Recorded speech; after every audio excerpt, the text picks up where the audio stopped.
official intelligence is fast and we hope it will be too fast, but not as fast. Welcome, everybody. I'm just looking up to see if it's a summer day or a spring day or a winter day. Hard to tell the last couple of days. I call the board meeting of March 25th, 2025 to order. Right. Darkening the room so you guys could see Yeah, instead of just black shadows. that's okay. And we have student trustee Sydney. You can do this territorial acknowledgement, please. We acknowledge that the land on which our school and district buildings are situated is the traditional, unceded, and unsurrendered territory of the Algonquin people. We also recognize the enduring presence of all First Nations, Métis, and Inuit peoples on the land on which we gather here today. Thank you. And invocation, Mike? Sorry about that. I haven't heard that. I probably have. Sorry about that. No, yeah. So,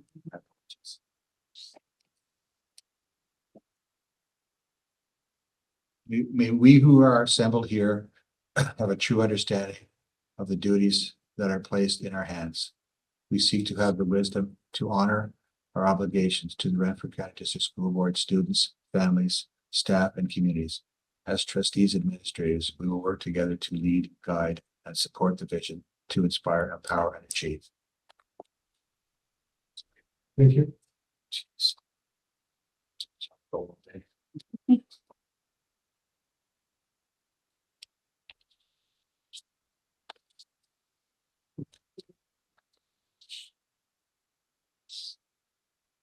And we'll have the attendance. Chair Rowland here. Vice Chair Humphreys. present. Trustee Doherty. Present. Trustee Gannett. Here. Trustee Kaiser, Senator Gratz. Trustee Primo. Here. Trustee Rajamani. Here. Trustee Reddy. Here. Student Trustee Ding. Here. Student Trustee Doherty. Here. Senior Staff Director Nemi. Here. Superintendent Barnes. Here. Superintendent Poirier. On our way. Superintendent Smith. Yeah, regrets. Superintendent Grunwald. Superintendent Nick. There. Awesome. Everybody's had a chance to have a look at the agenda. We need a motion to approve the set agenda. Thanks, Judy. Mike, all in favor? That's passed. The declarations of conflict of interest with the set agenda. And then I need approval of the minutes from the February 25th, 2025 board meeting. Need a motion and seconder for that. Susan, seconder. Kim, any discussion on that? All in favor? Thanks, that's fine. And then we're into our presentation. So I'll hand it over to Scott. Thank you, Chair. So before we begin the presentation on experiential learning for the food recovery program over at RCI, I'd like to just take a few words, just take a few minutes to introduce Mike Wright, our teacher. So secondary teacher at RCI. He's a department head. He's a staff advisor for many things in the school. Years of international travel supervisor for the students. He is and inspires others to be lifelong learners. He is and inspires others to be positive contributing members to society. He is and inspires others to be passionate in their profession. I guess in the words of Gatorade, be like Mike. So just so you know a little bit of the history of this here. So in the fall of 2024, there was a grant application with Feed Ontario for secondary sections in food and nutrition programming requiring food rescue from grocery stores to prepare for food banks. So that was the catalyst for this project. Of course, Mike, like many other things at RCI, was willing and excited to be a part of that. And I'm definitely not going to steal his thunder. But one thing that he may not mention that we would like to mention that there's many impacts that we currently are having and will continue to have from this program, and hopefully programs like this. But one thing that he may not mention is an impact that he's had in receiving the King Charles III Coronation Medal as a recipient. So he was nominated from Feed Ontario and Food Banks Canada. And really it's based on three criteria: youth empowerment, environmental protection, and service to others, which really speaks to what Mike's program is. But Mike, I'll let you give all the details on it, but thanks for joining, Mike. We appreciate this. We know that we understand with all there's a lot of sickness going around, and some of the kids that you were going to have, they're not able to join. Am I correct on that, Mike? Oh, Mike, we can't hear you. can't yet. hear you. Unmute I don't think so. for his microphone. No. Yeah.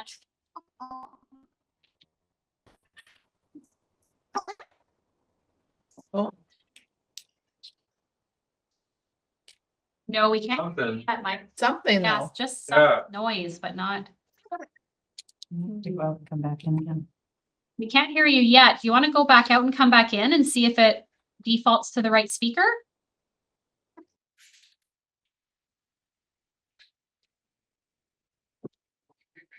Can you hear me now? Oh, We're doing something. screen. Turn it up here. Some- Did he leave? Oh, Yes. yeah. Gonna try. Try it again. For what it's worth, Back down a bit, just. experiencing technical difficulties with him when we were doing some consultation for an AP we were working on together. So it did end up working in the end, but.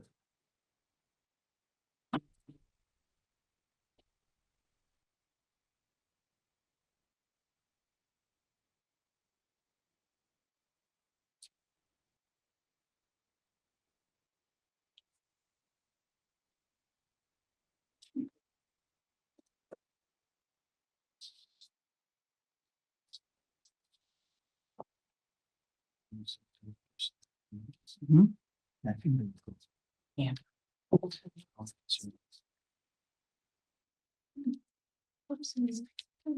No, no, it's not. That was my idea.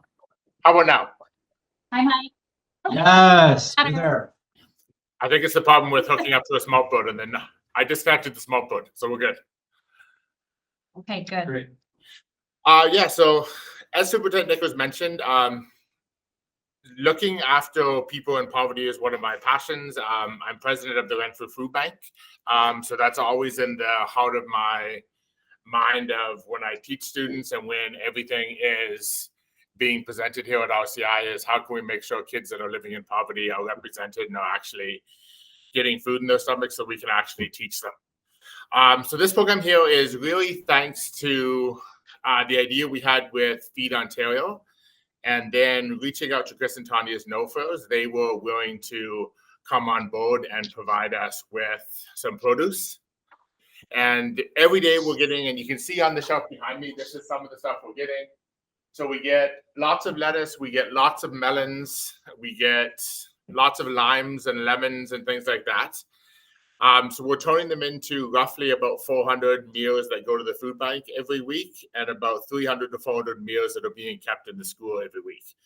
So whether that be fruit salad, whether that be lettuce, we have a soup pot program going up in our Food for Learning room. And all of that is coming in as a result of the donations from No-Frills. And all of the food we're recovering is food that would have been destined to the dumpster. And the vast majority of it, I mean, usually it's some of the stuff has a bad spot on it. Some of the stuff is a bit off. The lettuce, for example, the top two leaves are kind of wilted and need to be thrown away.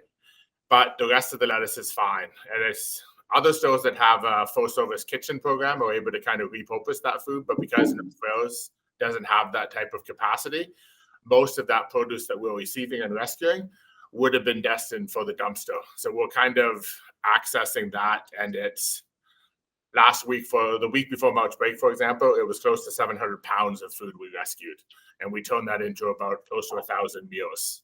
Oh, wow. So it's an amazing thing we're doing. And it's something that I think the idea I presented to Feed Ontario when we had the idea back in the fall was to look at how can we make this happen across the province. That's something they're still working at. I have visits from Feed Ontario and Food Banks Canada coming up in May, where they're kind of coming to see what this program looks like and then how it can be replicated across other schools in the province. It works well here at RCI because I'm the president of the food bank here in town, so I have that direct connection, and I'm able to kind of make those connections and grab the food that we need. So, I mean, the produce comes in, and then the food bank is providing us with hamburger, providing with canned tomatoes, some mushroom sauce if we make scalloped potatoes, example. But it's really that massive. It's 80% donations, and then 20% of the products coming in from the food bank that we're able to replicate and able to complete the recipes we're making. So yeah, I mean, so on average, it's 5 to 8 boxes a day we're getting of stuff, and we never know what's coming in. And that's kind of the big part of the experiential learning is the stuff gets unloaded at between 8 and 9 o'clock every morning. And it's kind of like a mystery box challenge that you'd see on the Food Network. Yeah. You open the boxes and see what you have. So we have a vacuum sealer that we're able to make a lot of stir-fry mix. So we vacuum seal a lot of the produce. So I mean, today, for example, we had a banana box and a half of bok choy. So we cut it in half, we blanched it, we combined it with some peppers we had donated, and we kind of made a stir-fry mix that's being handed out at the food bank as we speak right now. So it's those close connections and it's those ties that we have. This program has gone resoundingly well in the province. I mean, we posted on our Facebook page and cross-posted onto the food bank page. And it was one of our most popular posts we've ever had. And the community, every time I'm going out now, the community is talking about it, and the community is so very happy to see RCI and to see the food bank working together to make sure people are being fed. So I have Carly and Carter here with me too. They're hiding off camera. They're my co-op students in the afternoon, and they're both in my morning class. But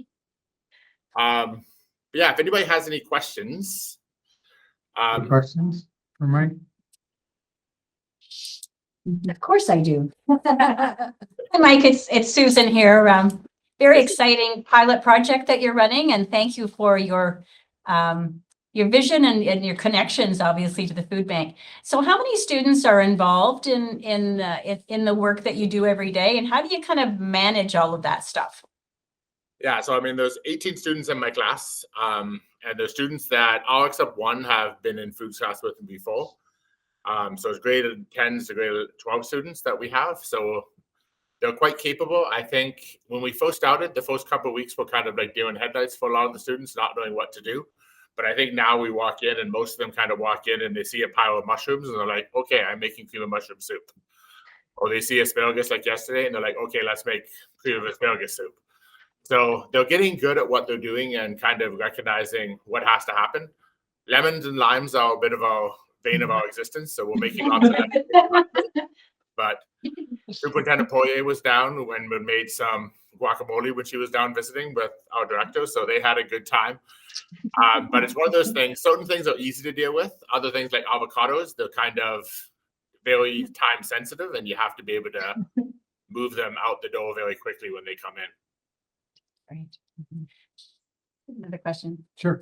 Just a follow-up question. You mentioned that, often you're getting lettuces or things that are just kind of the top parts, not perhaps as good as you'd like to be able to use it. So are you composting everything else as well, Mike? Like all of the other pieces that you can, do you compost them or how do you manage that? We have a little tiny food cycling program that I'm able to do. I think it'll probably recycle 4 cups of stuff. So I'm not able to compost at the volume we'd like to compost. So, I mean, that's something that there's some conversations we're going to have with the director later on this week about a new grant that's coming out from Food Banks Canada that kind of will cover some of those things that I think will help us. But for the volume of produce we're going through, I mean, for example, yesterday we had close to 20. How many papaya did we have? 20. We had lots of papaya yesterday. So we had the volume of, we get lots of potatoes. So we need a large quantity. I mean, and having an outside composter, we probably have to have, I'm thinking 7 or 8 composters and actually be able to have that food cycle through them pretty quickly. So, I mean, Renfrew does have a food cycling program that they run, but they're only for the kind of 4 to 6 cup food waste recovering. I use that in my regular foods program where we're not having a large volume of food. But for this program, it's just the volume of produce we're creating. And if we had a connection with a farmer or something that would come and take some of that waste, Yeah. I mean, if somebody was a pig farmer, then that's something I think we can easily do. But it's just building those connections and kind of realizing we're saving a lot of the food from the dumpster, but there's still a volume of food that's being. For sure. That's what I was thinking. If you could make a connection with a local farmer or a local market gardener who often, composts and then reinvests it into their soil for soil amendments. Be good to make that connection if possible. It's likely you can find somebody like that. So that's good. That's really great. It's good. Really good. Good. Yeah. Anybody Perfect. else have any questions? Allowed to make a comment? I never connected with Mike about Overmarch break. I don't know, Mike, if you knew that you were on Randall Moore's Randall's Rant. Oh, Are you no. aware of that? No, I didn't. So Randall Moore is a radio personality, and my sister-in-law sent it to me as a former raider. She was pretty excited, and it talks about names you in particular, Mike, and I'll send you the clip. You were overseas at the time, so I didn't reach out to you, but I just wanted people to know it got this traction. So he's in Ottawa. And I think he saw one of the Facebook posts, and then he just went to talk about the great things that were happening. And it was a really, really positive statement about what's happening in your classroom, Mike, and the efforts of, yourself and your students and the school board. So I just wanted to share that with everybody. That's great news. That's lovely. And you said you have 2 co-op students there? Yeah, come on in, guys. Yeah. I have questions for you guys. So how do you like it? How do you like the pilot project? And what are you learning from it? We love it. It is, I don't know, I feel like I haven't learned as much as I have about food in this class. Yeah. I don't know. Learn to make things and things that are like, I don't know how to be resourceful with food you have. Yeah. So do you get to sample some of the stuff before you send it out to make sure it's okay? Yeah, we taste the soup. Well, I don't. Yeah. We do. Yeah, tasting's been a key thing, is that sending stuff to other people in need is that you may not have it the spice level or what you'd like it to be in your own house. So it's kind of, I always tell people we can add salt, but we can't take salt or heat away. So we made chili today, and one of the kids was like, "Oh, I'd like it to be spicier." I said, "Yeah, but not everyone likes that spice level. So you have to kind of make it a place and then have people adjust to what's actually going on." Yeah, send a bottle of spice along with it. Yeah, here's your bottle of Tabasco. Very good. Anybody else have any questions for Mike or the students? Just more of a comment. Sure, Mike. Yeah, just have a comment for you, Mike. I can just see the enthusiasm just ooze from you. This is, besides being a teacher, it's like your calling. You can really see that. And I'm sure it's infectious, whoever you deal with, like these 2 students that are before us right now. So again, from the bottom of my heart, and I'm sure a bunch of us would feel really, the whole system will benefit from what you do. And Renfrew is probably a much better place for you. For you and your kids, I just appreciate it. So thanks again.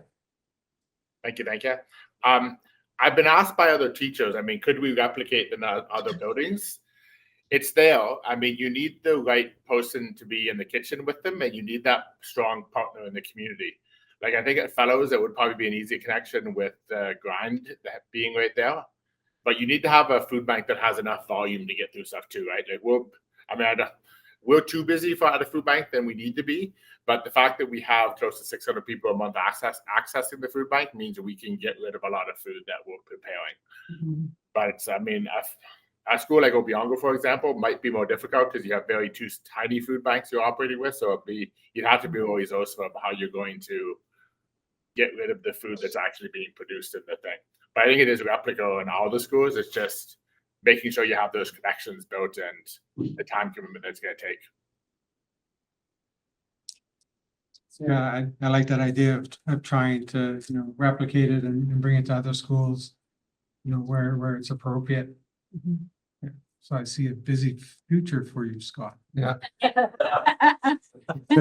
Great. Make work project. for you. Yeah. That's right. Keep you busy. All right, any other questions for Mike and the students?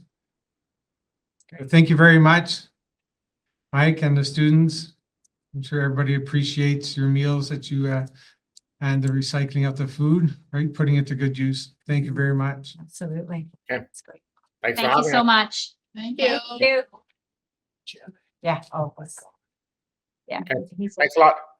Take care, Mike. Thanks, Mike. And his wife are both amazing. Never heard of it. Oh, you know? Yep. Great guy. You told us Yeah. that you were there, a few weeks ago, and like chopping veggies and Jack. Yes, Jack and I went for the full 75 minutes. It was only, I think, week 3 of SEM 2. And so we walked in and they were like a well-oiled machine on day 15 or 12, whatever it was. It was the Tuesday after the family day weekend. And we were put to work for the full 75 minutes.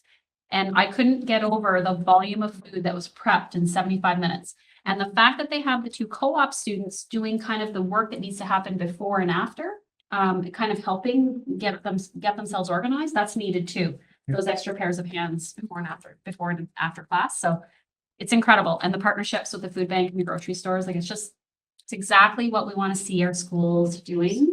Yeah. And the students were so engaged. Yes, they were just so engaged because the minute you walked in, everyone was just on task. There was not one person who wasn't on task. And I actually thought the class had already been running like the period before. I thought maybe it was like a 2-period thing.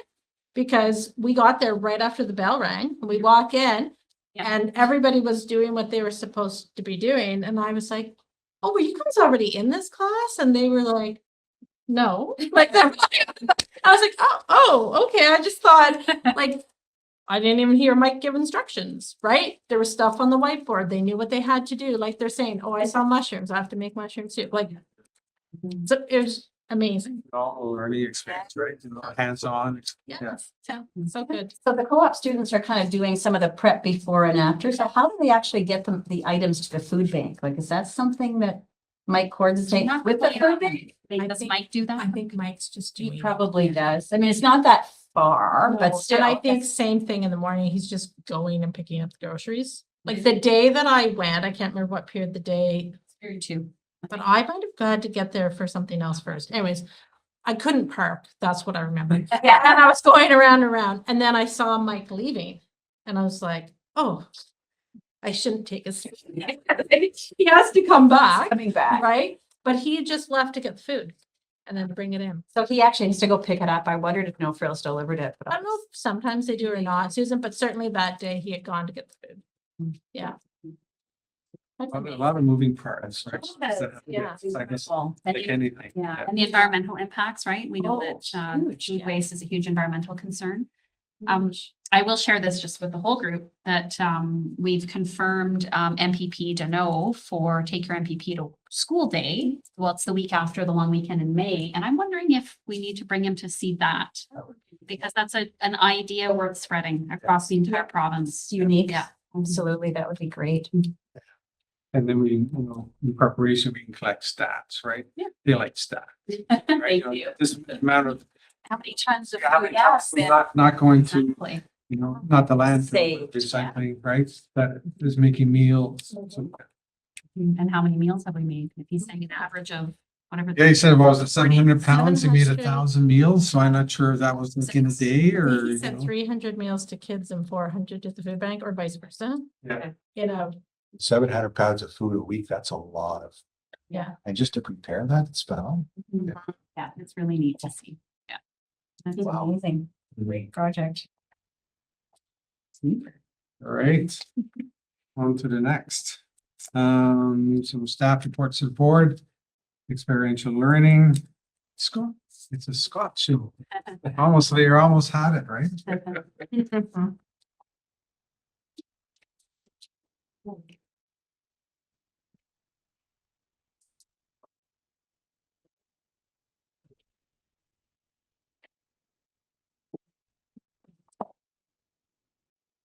So as you can see from the report, that's purpose of this is just to bring you an update in terms of students engaging in experiential learning outside of, no, I know the report says traditional, but quite traditional experiential learning, but there's nothing traditional about experiential learning as we know, even though traditional, I think if we were to insert a different word, to be familiar, we're familiar with, oh yeah, we're familiar with co-op, we're familiar with SHSM.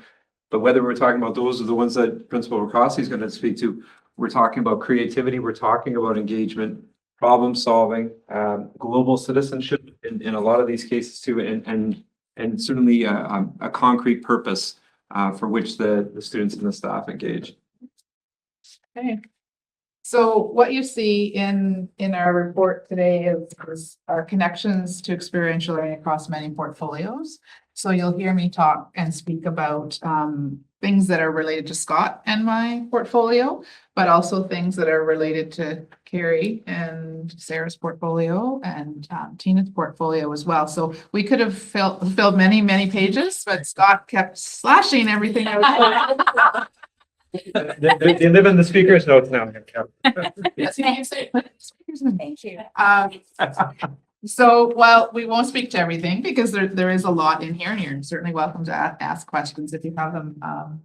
We'll just highlight some areas. So, you know, the idea is that students are participating actively in authentic experiences, which, you heard Mike speak to. Hard to compete with what he spoke about today.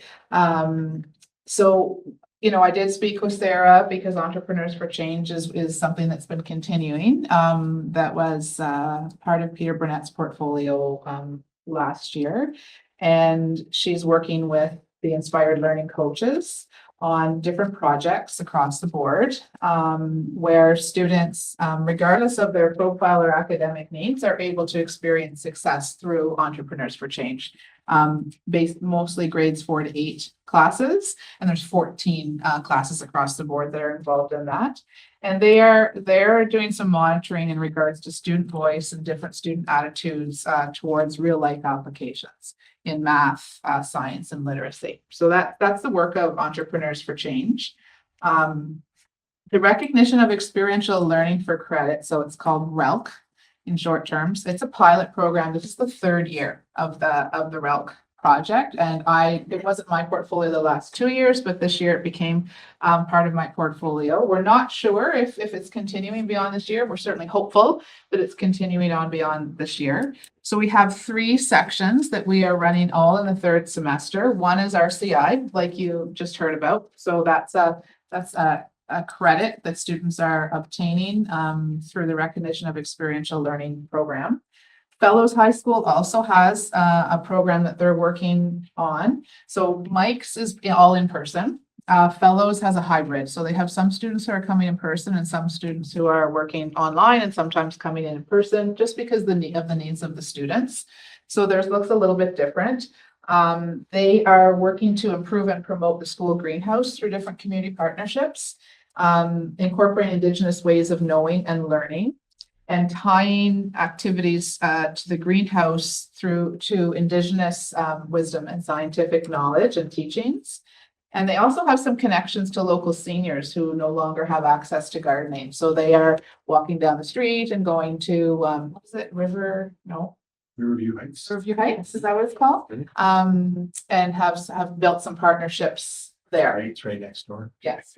So one of the big parts of the recognition for experiential learning program is to have community partners. So the community partner that you heard about in Mike's is the food bank mainly, and of course the grocery store, the No Frills, that is donating all of the food. And Fellows is working to build partnerships with seniors buildings in the local community. Mackenzie has a section that is e-learning. So it's accessible to students at Mackenzie, but also to other students in the board. So they have it tied closely to their Tamarack program, which we'll talk a little bit about in a minute. But they also have some other students. For example, a student who's involved in the Rotary Exchange program is acquiring a credit through their experience in their exchange. And there's another student who's tied to outdoor training, so whitewater kayaking, outdoor survival skills, their firearms certification. So there's some different things happening at the Mackenzie credit. So there's 3 different credits taking place this semester, all very experiential learning based and community partner based as well. So again, there's all kinds of great things going on to celebrate. So Alex has added the Women's Wildcat Welding program that is very successful. When I talk to students from other schools, oh, I wish I could go and be part of that program. They're hearing about it. So it's very popular.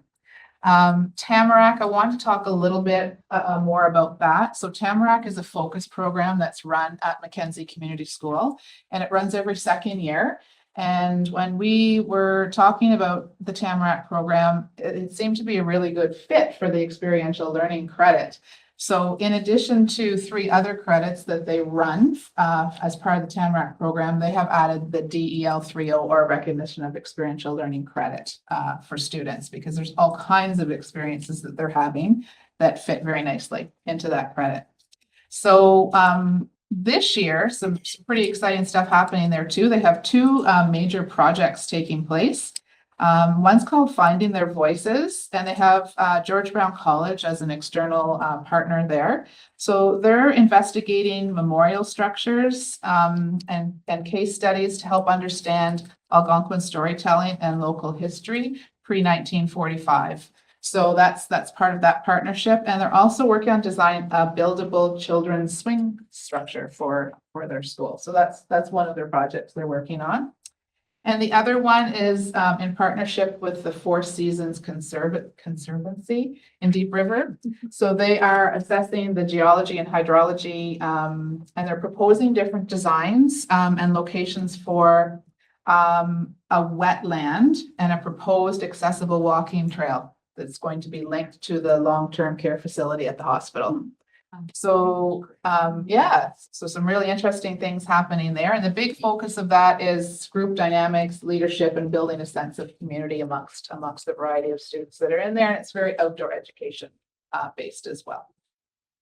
So that's another important program that's taking place this year in the board. And, in addition to many of the others that we, they're all very important and all very valuable. So in terms of expected outcomes, the RELC program, like I said, we're not sure if it's going to continue again next year. We're hopeful that it is. A lot of the students, when we just had a midterm report that was due, and one of the questions was, how many students that are considered at risk are in these programs, and a very high number of students that are considered at high risk are, and if you visit that class, you wouldn't know it at all. I went in to help too, and they had me suited up and helping me, and there was a couple students that were real leaders in the classroom that are passionate about that now and want to go into that as a career, and you just wouldn't notice it. So we're seeing lots of increased engagement, and potentially an extra credit that those students would not have gained without it. So, and of course, students are acquiring transferable skills, like you even heard the 2 co-op students say. So that's definitely a highlight of that program for the board. And in terms of next steps, you can see some of the next steps for the different things that are highlighted in the report. Stay tuned for the art exhibit during Indigenous Peoples Month. The location for that is to be determined. Last year, I believe it was at the Pembroke Mall in the East End. So Tina's, working on securing a location for that exhibit as well. I think that's it. I tried to keep my speakers notes short. Any questions or comments? Thank you. I was a graduate of the Tamarack program, and I 100% credit it to my career, to my athleticism. It was a life-changing experience, and I'm really glad to see Tamarack is there, because a couple of years ago it was threatened at Mackenzie, and so it's a huge credit to Mackenzie and to Janet Dungren, who's running it. my question is, well, I also wanted to know just about the Four Seasons trails. That's a huge controversial topic in Deep River right now because they're trying to develop them over these privately owned but wetland areas. So these kids are also getting a huge like political thought. Anyway, my question is, what do you think are the biggest risks for the sustained for the continuation of these programs in the future? A big one and a challenge that we worked with through with Mackenzie would be the sections that the schools are able to offer, right? So, you know, these programs sometimes they don't have the sections to be able to offer them. So that would be one of the challenges. I'm sorry, can you explain that? Oh, sorry. Don't. Sorry. So like the Tamarack program has 3 different sections or classes, plus the recognition of experiential learning credit attached to it. Okay. So when we're, you know, in times of fiscal restraint, sometimes those are some of the courses that don't end up necessarily being offered. I would say the teacher too, potentially having the right teacher to teach the courses, like you saw Mike, you know, he's very passionate, as people said, about it. Because he's doing work beyond the regular school day to help that program because he's so passionate about it. So that might be something else. Is there anything that you're thinking? I think, go ahead. Oh, I was just going to elaborate on the allocation of sections. So the ministry funds secondary teachers with a formula and based on enrollment. And so that's essentially, that equates to about the number of sections that we give every school. And so then when the school gets their allocation of sections, which is numbers of classes, they have to look at, okay, so how many students signed up for each of these courses, right? Because that will dictate what runs and what doesn't run. And so sometimes what happens with a 4-credit package program like that is we might only have, I don't know what the enrollment is this year, but let's just say I've worked in a school of similar size that had a similar program. You could have even though you run it every other year, you might have a year where only 15 sign up. And so 4 sections only loaded at 15 is very low, because then that means all the other classes are like kind of have to compensate for that. And that's the challenge, is if we had 25 sign up, no problem, right? Because that's like, we're funded at an average class size of 23. So if anything over 23 is pretty healthy, but it's when we're trying to run small classes, that's where it gets really tight in the school, because we might have to cut a class actually with more than 15 students to be able to run that program. Right. And that's where it gets challenging. Yeah. That was gonna be my response. Sorry. Just, yeah. oh, no, but that's exactly it. No, but you did a great job explaining that, just the formula as well, but just that a section equates to money, but also that students vote in a way by where they attend. And so then there's that part that we can't control, you know, depending on where students go, you know, and then. Great question. I do have just a follow-up question, and maybe it's more about the sections, but but for any of these experiential things, does that mean that if teachers or students wanted to run, they should be politicking to get their peers or their students to sign up for the courses that mean a lot to them, or is it more complicated? And I don't need to go into the whole thing, but like, is it that like math kicks out this and like Yeah. That's a great question. So, I mean, we do, when we're timetabling a school, the vice principals and principals, they definitely have to look at what's compulsory. They have to prioritize compulsory credits. We are very creative. The secondary admin teams and Jacqueline and Scott and the other program SOs and Krista all had what we've been calling is sort of a joint timetabling meeting, where they all try to work together to use all the sections across the district in a really efficient way. So that's one way to sort of be very like creative. And sometimes in a school, teachers do drum up business, right? Like they do promote the programs, and then they might get more students signing up. So that does happen, especially, you know, I would say anything connected to a specialist high skills major has a lot of promotion around it. And so that's happening. But at the same time, you know, having been a secondary teacher, we all work together, and we don't want to sort of undercut each other either, right? Because if we over promote one program, it might put another program at risk. And so we have to really let the students pick the programs that really are leading them on a pathway towards a career. And that's, and a good experience, which will help them develop other skills. So, but there, we have to find that right balance that works for every school, and every school is really unique. So that's kind of summarizes how I see it working. That's really helpful. Yeah. Thank you. Yeah, just to follow up on how our director eloquently put it, for balancing things. I like the way she stated that. But the RELC pilot program, you chose your words very carefully and uniquely in the sense that there's a very diverse group of students that are involved in these programs. And in some cases, I think it is the hook. For I don't know what percentage of the students, but it is. It's something that they'll remember lifelong, and it may be just that turning point that keeps them in school. So my thoughts are, you know, Susan and I sit on SEAC, working with these very unique students and these unique programs, and our director said it's a balancing act. But I'm just wondering if it might be worth giving us at SEAC a snippet of what you said here tonight, so that we can look at least heightening everybody's awareness about these, not just these programs that exist, but what they do for certain profiles of students. You know, it always takes a teacher like Mike to pilot a project and make it phenomenal. Each one of these programs has, I'm sure, a key person or people and team with them to keep it going. Like, I've heard of the Tamarack program since I started working for this board, and I've heard nothing but phenomenal things about it. And it's adapted to today's environment, to today's times, and great that it's adapted, or it wouldn't exist. So some very creative people got behind it. So what I'm saying is, you know, just a thought, it may be worth presenting this, however briefly, to SEAC, because we're working with a multitude of, some of them at-risk students with very unique needs.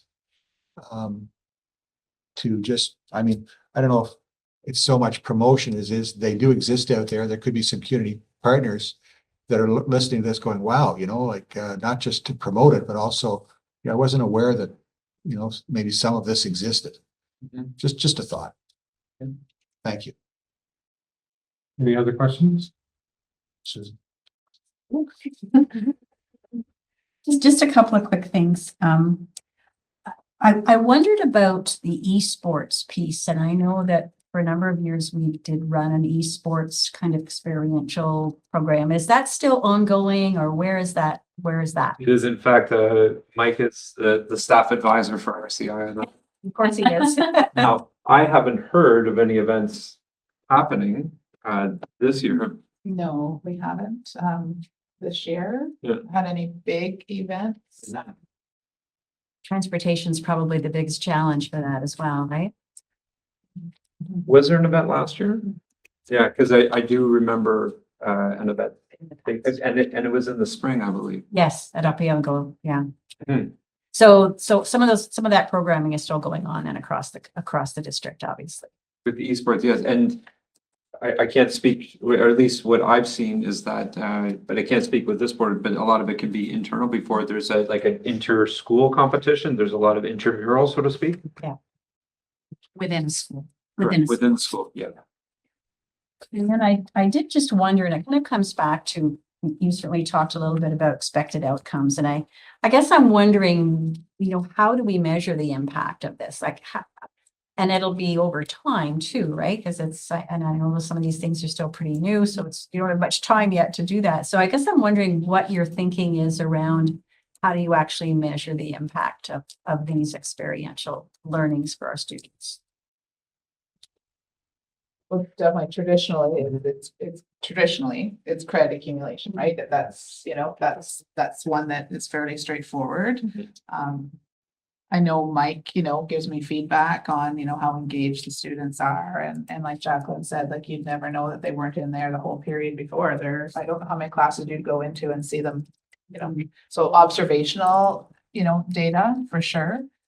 It would be interesting to get some, parental feedback to see, what parents are hearing at home. I know kids told me that they're going home and cooking for their parents now. So there's probably some good feedback for happy parents. Take that. That's pretty good. But to your point, though, that's certainly one of our next steps is, and again, Krista in particular works very closely with student success teams and with guidance counselors in particular. And to the points about the fragility of some of these programs over time, the question becomes, which is part of our next step. So how do we ensure that there's impact? How do we know that we're making a difference? And putting that back to the schools as well in terms of their, not only to provide us feedback, but for them to think about how are they getting that feedback from the students. Yeah, it's tricky, right? Because it's not something you can necessarily get immediately and it is over time and maybe it is around some kind of surveying of the students who've been involved and the parents, I don't know, but I'm sure there are ways that you're thinking about how do we kind of measure that, because the more you can measure it, the more likely you're going to have the funding to provide it, right? If Yes. you can continue to do that. So great work, that's for sure. Thank you. I just have a couple of comments. So, you had talked about, just, global experiences. So, can you expand on that for these programs, how they get that, global component? Just the global competency. So as an example, with students that would be involved, in this case, with say the food recovery program, that they're actually able to see beyond their own front door in terms of what happens in this case within the community, but recognizing that this is a provincial situation, this is also national, international. So being able to live that and understand that they're not just sitting at a desk, not that there's anything wrong with that, learning about traditional subjects, but they're actually engaged in something that's purposeful, that's contributing towards society, and that it's impacting society. And to me, that's a global skill to be able to see how actions that happen have an impact on, whether it's at a micro level or a macro level. And just the other comments was that last year I had the privilege of going to the mall and seeing the Indigenous community artists there. It was like, it is quite, I was very impressed. So I'm looking forward to when that's happening again. And I noticed that, there was no mention of the Osprey program. Is that because it's not running this year? That'll be run next year? Correct, it's not running this year, it's an every second year program as well. In speaking with Dean Zato, the principal, he hopes to be able to run it again next year, but based on things like Kristen spoke about, that that will, student interest, et cetera, will determine that, but it's a great, it's been a great program too. Like Jody had talked about, like the Tamarack program, just being involved in that. I had the privilege of going and seeing that, and same with the Osprey, and it's just again another experience for the students to somehow latch on to. As Mike had said, any kind of engagement we can get for the students, whatever level, if they're engaged and they're with us, and then hopefully they stay with us. That's good. All right, on to the next Thank you very much. presentation. Thank you. We have a health and safety update, and we'll hand it over to Jacqueline. Okay, so we'll move into that special seat. Be really warm now. The hot seat. Holy- So hot. I don't think I've been here before, so since we finished the arrangement of the room. So of course I have Shane Halliday with me today, which I know many of you have met before, and he is our assistant manager of health and safety. And was the main creator of our report. So I'll let you speak to it, Shane, and then people may have some questions and we'll address those. So I think everyone's got a copy. Yeah. Thank you. Okay, that's great. So I'll just start down with the health and safety summary and findings. I think everyone knows the purpose in the background while we're here. So another difficult year in 2024 for Renfrew County District School Board. So we saw an increase in total number of incidents and frequencies. The increase is due basically to the number of aggressive incident reports. It has doubled since the previous year. So we've seen an increase in that. So we do fall in line with the provincial school board's experience in like aggression, struck by and against incidents and slips, trips and falls as well. So we're right in line with, I would say, all the other school boards that are out there. So there's nothing abnormal that we're not seeing. I could probably add for us, for Renfrew County School Board, I could probably add the ergonomic one in play with the top 4 as well too. So a lot of ergonomic assessments.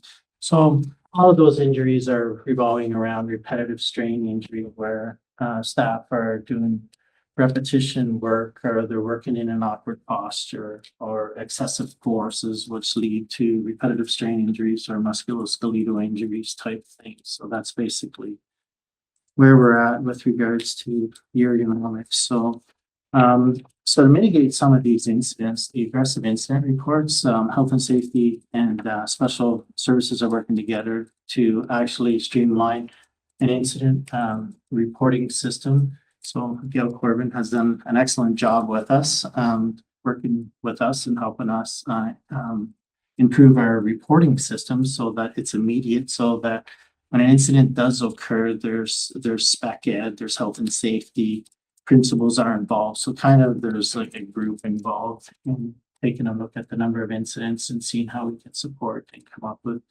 mitigating factors to try and prevent these incidents from happening as well too. And that involves with the safety plans as well too that are in schools as well too. So I'll go down to the next one with struck by and against. Wherever there's balls, there's always going to be somebody's going to be hit with a ball. So it seems to be a thing in our school board, not only our school board, all school boards, but ball strikes. So in September, SBCI has developed a really good toolkit for ball incidents and ball strikes. So mostly in the schoolyard and also in elementary and in the phys ed classrooms, right? So we're going to implement some of the a video and probably take a look at some of the schoolyards and see where we can actually place or maybe identify where balls should be used in school grounds and areas, and just educate teachers around where they should be standing, where they should be, things that they should be looking out for and stuff like that. So we want to implement that program. So we're going to start that in September. And obviously our slips, trips and falls, although we had a decrease in slips, trips and falls last year by 10%, I thought we did a really good job. We do live in the Ottawa Valley, so there is lots of snow. So we're always going to have the hazards that are associated with that. So we're going to keep hammering away on our mandatory safety practices that we have in place for our slips, trips and falls. So teachers wearing the ice cleats outside when they're on yard duty. Education around proper footwear, etc., stuff like that. Our custodial staff does an amazing job trying to clean up all areas, like walking paths, etc. And all of our contractors try to do a really good job. You'll notice the sand that you've seen out in our parking lots today. So we try to do our best with regards to that. So over the years, there's been hype in with regards to those and the amount of people that can actually call these other people in to actually come and sand if something's not done right or if they've missed a spot. We can actually just pick up the phone and call the contractor and they usually do right away too. So all these things are helping us with regards to mitigating our slips, trips and falls out in the field, right? So for WSIB, it's the second consecutive year that we have total cost of WSIBs have increased. Those are basically, if you ask me, my expert opinion would be because of the concussions that we've had. We've had a couple of concussions that are quite costly, and there's a lot of travel back and forth from Ottawa, because we don't have the expertise in our county. So they have to go outside of our county to actually seek medical attention, etc., stuff like that. So there's some costs that are concurred with those concussion injuries. So for that reason, I would say that, our WSIB costs have gone up and our number of incidents have increased as well too. So from last year to this year. So our lost times have increased from 22 to 29. So. I would add, although it's not on the report, we still have a very kind and favorable review from SPCI on the WSIB management. And they do point out specifically the pieces about like increased healthcare costs in general. And especially, again, given our rural situation and having people travel, they do you know, they do say that's something that doesn't work in our favor as a school board, but that we do have a really strong practice of getting people back to work relatively quickly.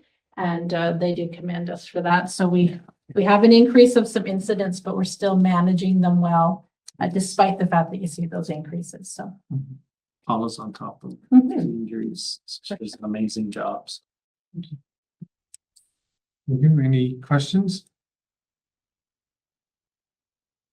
Right, Susan, I'll let Susan go first. No, you go.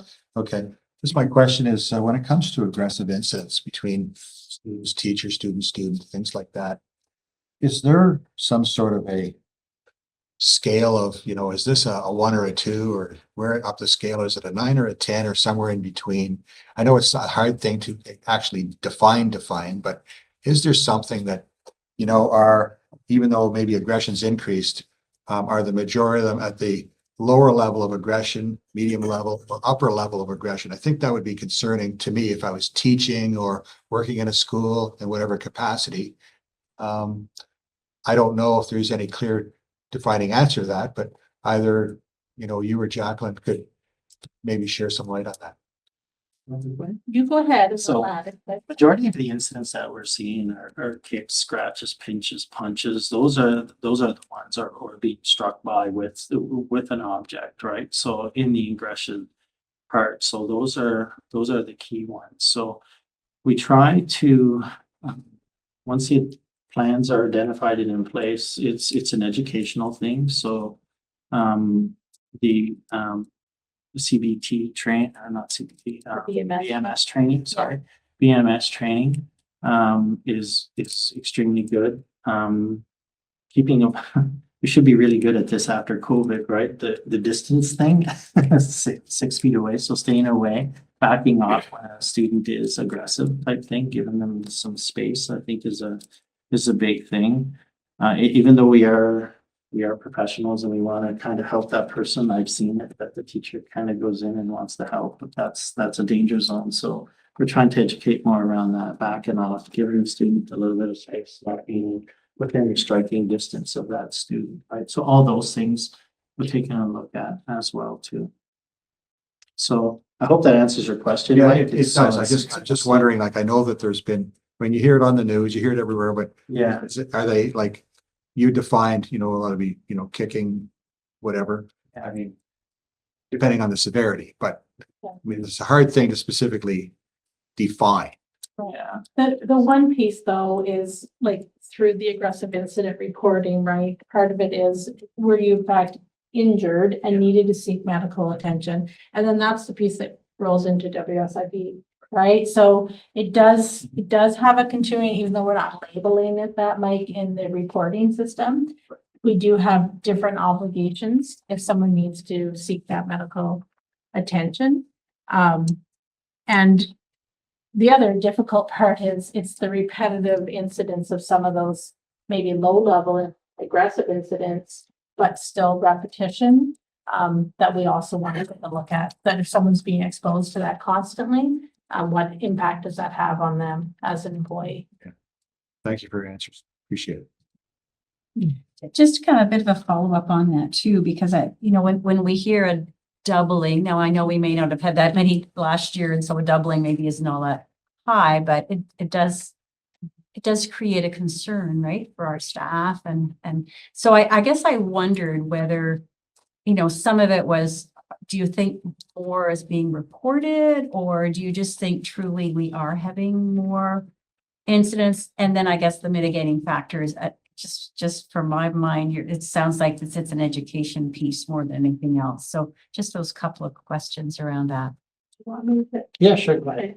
Like, one of the things with that question, Susan, is that right now we're maybe in more of a space of some speculation as to what's causing it. Some people do like to say, people are being instructed to fill out the form more, and that could be causing it. And then the other piece is we are seeing more aggressive incidents and people are filling out the form. I know that Angie had said, I think actually, because I was chatting with her today, she was at a regional provincial meeting today where everyone was like, is everybody seeing an increase? Yes, we're all seeing an increase.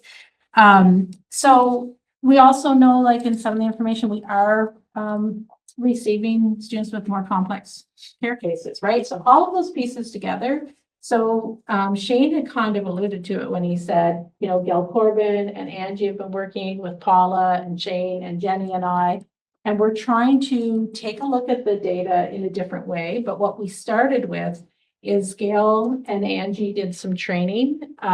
Did training with EAs, SSCs, with the principals. The principals did the training with all of their staff to help people to understand what are the different types of things that you need to report.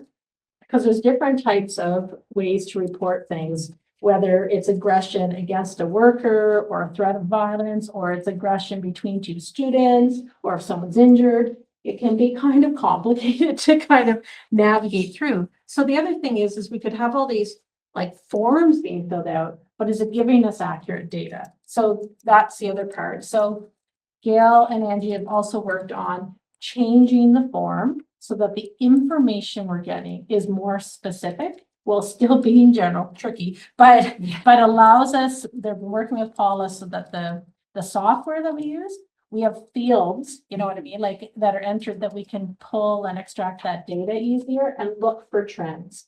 And then I think, you know, we'll be in a different space to support. The other part about the training, I think we should have attached this, but I just thought of it today, is, I don't know if you can see that, but Gail made this handy, I'll forward it to you guys, this handy little chart that's just like, if this, do this, if this, do this, about how to fill out those forms. So our goal is to work with people, educate, get the accurate data, and then as this team, be able to take that and be responsive to what we're seeing, because we were feeling like we're not sure how accurate our data is. And we want to be able to, you know, really say, okay, we've had an increase, what's the situation and how are we managing that? So a little bit of more to come. That sounds very logical, because I'm sure that's the difficulty is each situation is a little bit different, right? That's right. So it's harder to kind of fill out the incident form because there are lots of little what ifs. You could fill it out, Susan, like this is hard too, right? Somebody might say, within a half-hour period, I was kicked 10 times. Did I fill out 10 incidents or did I fill out one incident? Because it's a continuation of someone's dysregulation, right? But that all comes out in data that could show us 1 or 10. Right, you have to be clear on that. Yes. And I guess just a quick follow-up, if I may, do we have a sense of what the costing is around, like how does this impact our budget now when we look at the additional numbers of aggression incidents as well as WSIB? I mean, it's a concern for us, obviously, as we move into the budget piece for the next year, right? Yeah, that's a really good question. So last year our WSIB costs were roughly around $107,942. So for this year, it's $140,301. So there's a variance there of $32,359.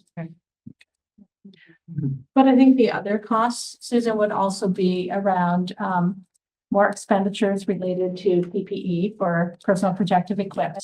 We're currently exploring some different resources to help assist in some more complex cases. And we're following some rulings that just came out from BMS, for example, and experts in the area say, oh, this PPE would be acceptable. There's lots of questions about things. One example is a blocker and whether it's appropriate to be used or not. So we've been waiting for some information, but then we need to purchase those, right? So there is a cost to that.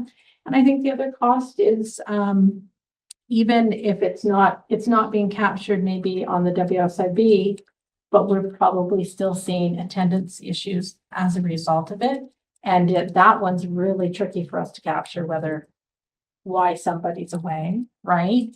But I know that it is definitely something that's happening, and some anecdotal conversations with, a group of educators at a school just recently, and how sometimes they just, after a certain day of things happening and feeling pretty down, it's really hard to get back up the next morning and come in sometimes.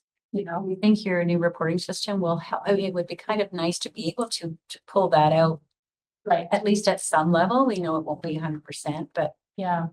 it's tricky. Right? It's a very tricky one because it's all those things are related to attendance management, Yeah. but I'm saying it because I know it's a reality.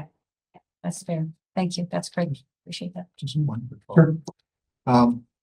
You mentioned the cost, like some staff, as example, have to travel to Ottawa, back and forth, the cost and the time and all that.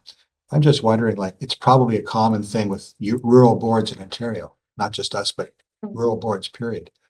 Like, I'm just wondering if it would be worth maybe collectively rural boards lobbying for at least some more money just for that very one thing. In other words, if it's costing our board, let's say our small board, another $10,000 on average a year to bring people back and forth to see their specialists or wherever they have to go and see, where an urban board wouldn't have that.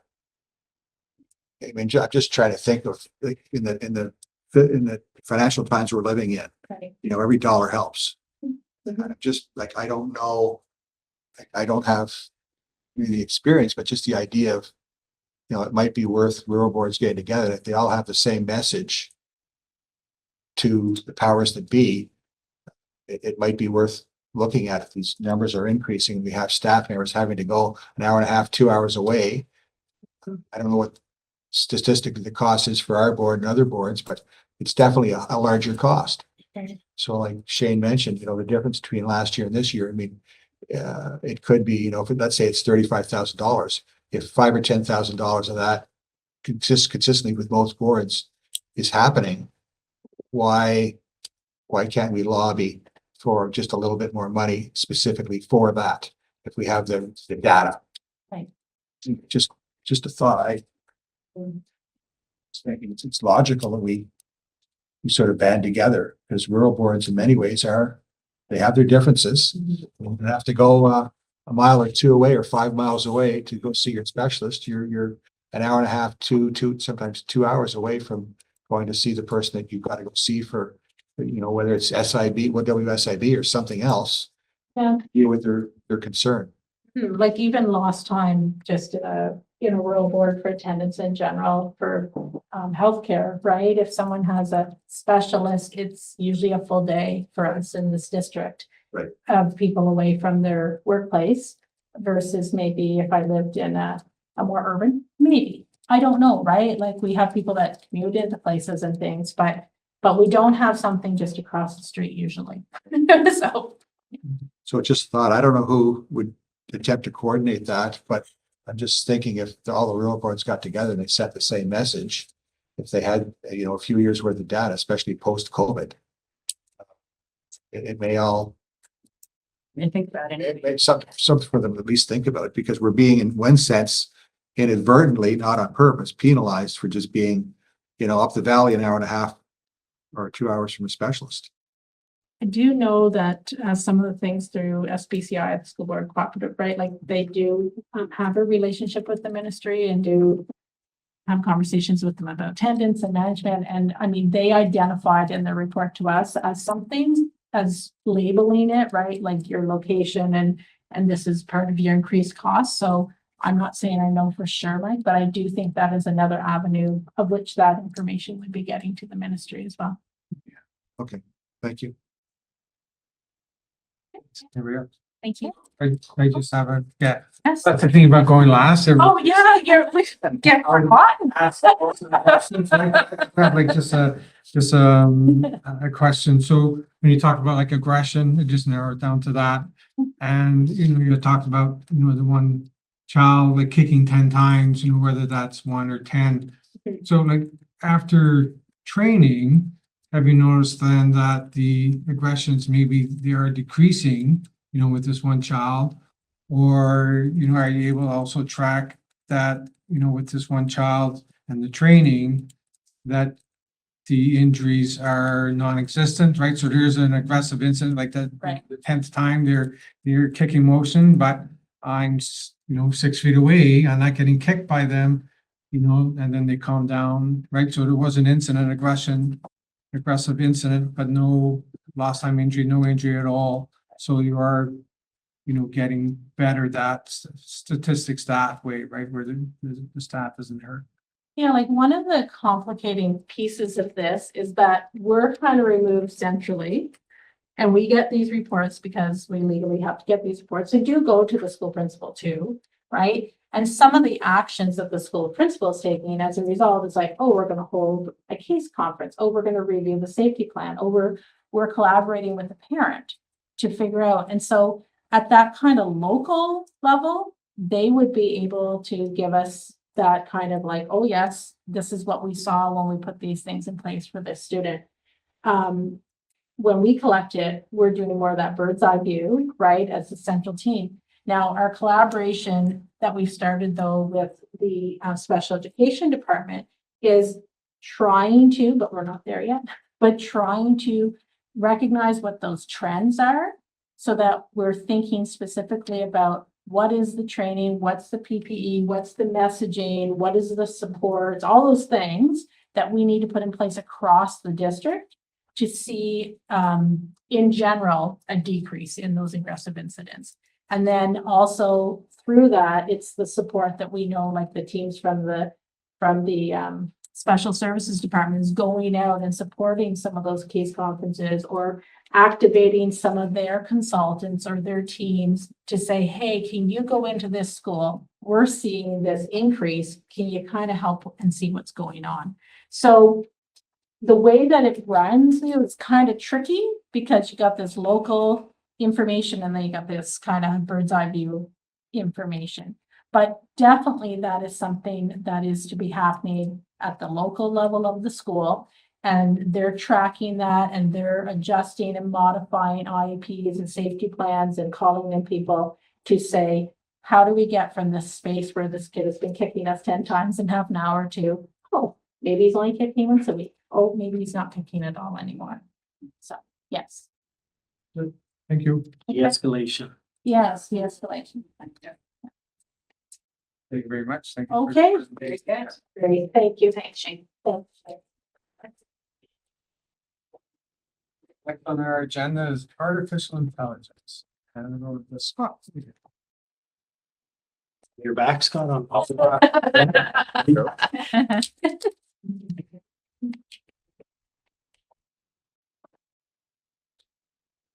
So the purpose is just to provide an update in terms of the work that we've begun doing with artificial intelligence here at our CDSB.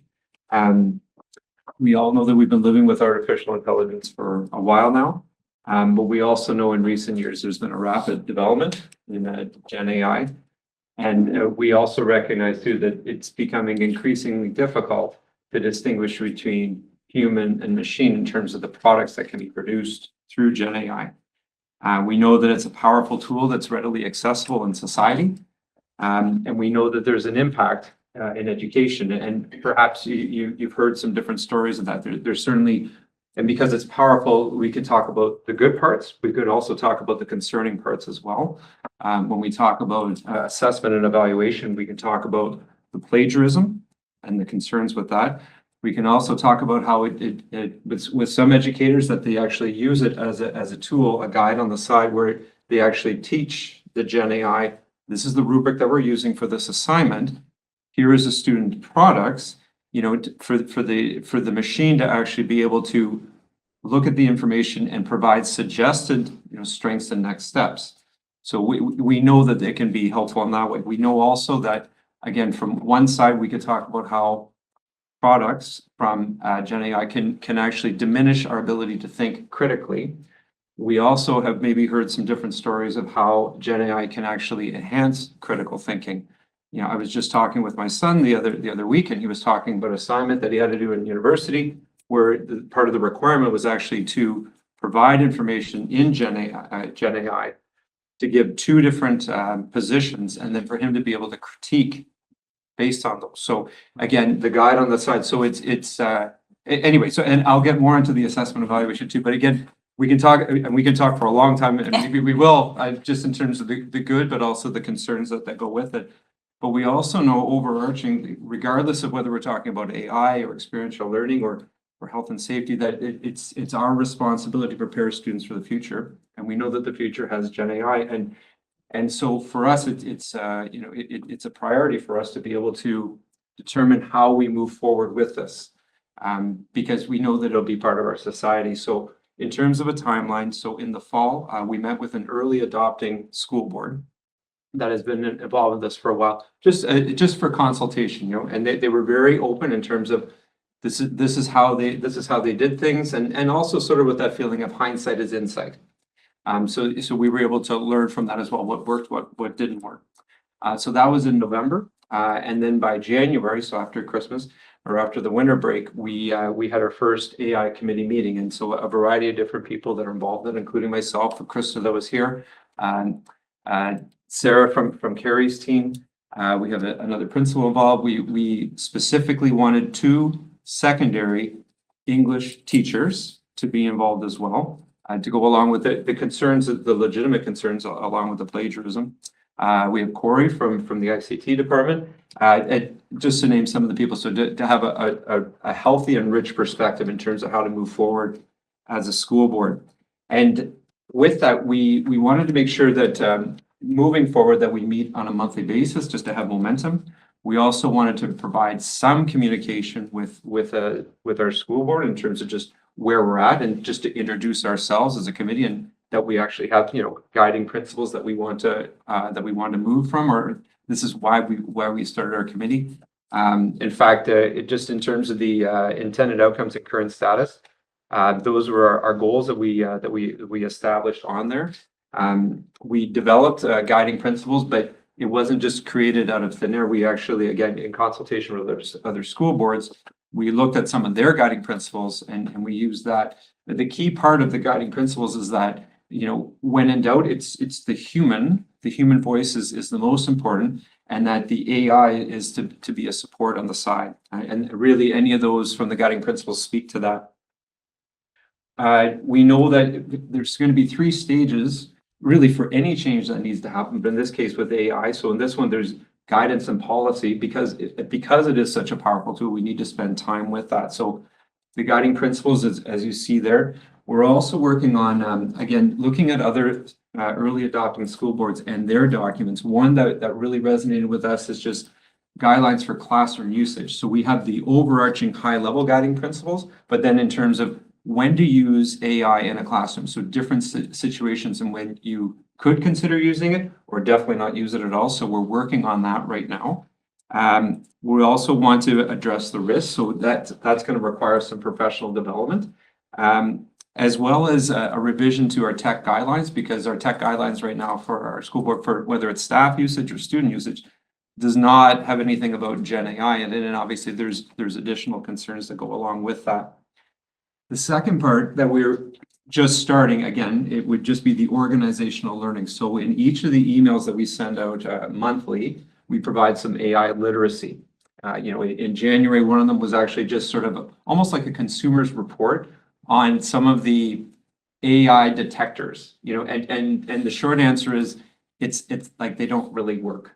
They kind of work, but they don't really work. And maybe it's a rethink, but I'll get in more into that later. But also, we're obviously a Google board, and Google has some tutorials set up, for, again, whether you're an early adopter or, you're comfortable with Gen AI. So there's tutorials for that as well as different podcasts. So as a committee, we bring all these different, potential literacy resources. We go through them and we say, you know what, here's a couple right here that would be good for our system in terms of just some additional AI literacy. So then the other thing too is we're also looking at it. In fact, just at our March meeting, we looked at a few different products to review that schools are currently using and school boards are currently using around Gen AI. So a Gen AI product that could be used within the classroom. So we looked at a few of them just in terms of what they are and what's involved. And then we actually got Corey to take a look at basically the safety and privacy concerns, which actually it's rated on a system called VASP. And I can't remember what that stands for now. Anyway, so just to see, are these products that we may wish to consider, or at least even one of them, and then yes or no, and then if so, could we actually do sort of almost like a controlled experiment or a pilot where we're actually working directly with a teacher that is ready, that it feels comfortable and would be willing to use this product Anyway, so that's where we're moving to with that. And obviously, the other thing we need to look at too is professional development. Not even just in terms of the usage of it, but just professional development in terms of the guidelines of being able to have access to, in this case, instead of a ChatGPT, it would be more the Gemini, which is the Google version of that, but just how to use it and why it's important to, to use it a certain way and not a certain way. So to have those guidelines, even though there's things that are out there and people are using, they don't necessarily have the RCDSB stamp of approval yet. They're out there, but again, we want to make sure that people have the understanding of what we approve and how we as a school board wish to use it. The third part, which is down the road, so to speak, would be the implementation and the transformation. So that would mean once everyone sort of has a general understanding and we've done some piloting, then maybe the professional development is about maybe a particular Gen AI product that is valuable, that could be used. One as an example that we just looked at, which really speaks to differentiated instruction, is the ability to be able to take text, let's say at a grade 10 level, and to be able to take that text and to modify it to say a grade 3 level, a grade 4 level, a grade 5 level, so that students have that ability to access the information at a level that they're capable of doing. Because we all know that just because you're in grade 10, as an example, doesn't mean that you're all reading at the same level. So to be able to do those accommodations, it provides time for the teachers, which then allows that time to be used for other things, including working with the students. So the other part too, in terms of the implementation and transformation, is that right now our focus is just on staff, and then eventually it will become the students. But right now it's a staff focus. And just going back to the assessment and evaluation, because again, having some of our secondary teachers on there, not only are they giving us feedback, but they're giving feedback from their colleagues as well. And one of the things that we recognize is that we need to rethink AE, assessment and evaluation, and not necessarily AI. And what I mean by that is that there's a lot of AI detective work happening. When we get assignments, typically, and I shouldn't say typically, but it is not uncommon for an assignment that's given out. That would be an assignment that's given, you have X number of days or weeks to complete, and then the product is given in. And if it was years ago, maybe you're consulting with a parent, an older sibling, maybe a friend that's, maybe has some greater competencies in that subject area. And now, of course, it's very easy and accessible to be able to find something else, where if I just give you an assignment and then I just take a product at the end and there's no observation or conversation, then we're having a challenge anyhow, whether we're talking about it in 2024 or 1924. That's a challenge in terms of being able to say that we can actually assess and evaluate the competencies that you as an individual have, unless we're actually having observations and conversations. So in this case, some of the PD that we need to do is not necessarily about AI, but it's actually about AE, how we're effectively using assessment and evaluation for our students. And again, we know that it's a work in progress. We know that there's some people that are already there and some people that haven't started. But again, it's an opportunity to rethink how we should be effectively using assessment and evaluation. We also mentioned in there, we did do a survey. We consulted with our school principals just in terms of making sure that we had the right language for it. And even though it was sent out to all teachers, we're actually quite pleased. We had 100 respond, and we know that may not be a lot, but we were quite excited with that number. And it was roughly 50-50 in terms of just the number of secondary teachers and the number of elementary teachers. And two highlights that I'll give you, because we just went through it right now, and some of the summaries of all the information we got, we actually put through AI just to get it. But 60% of staff say that they use AI currently right now to support their work.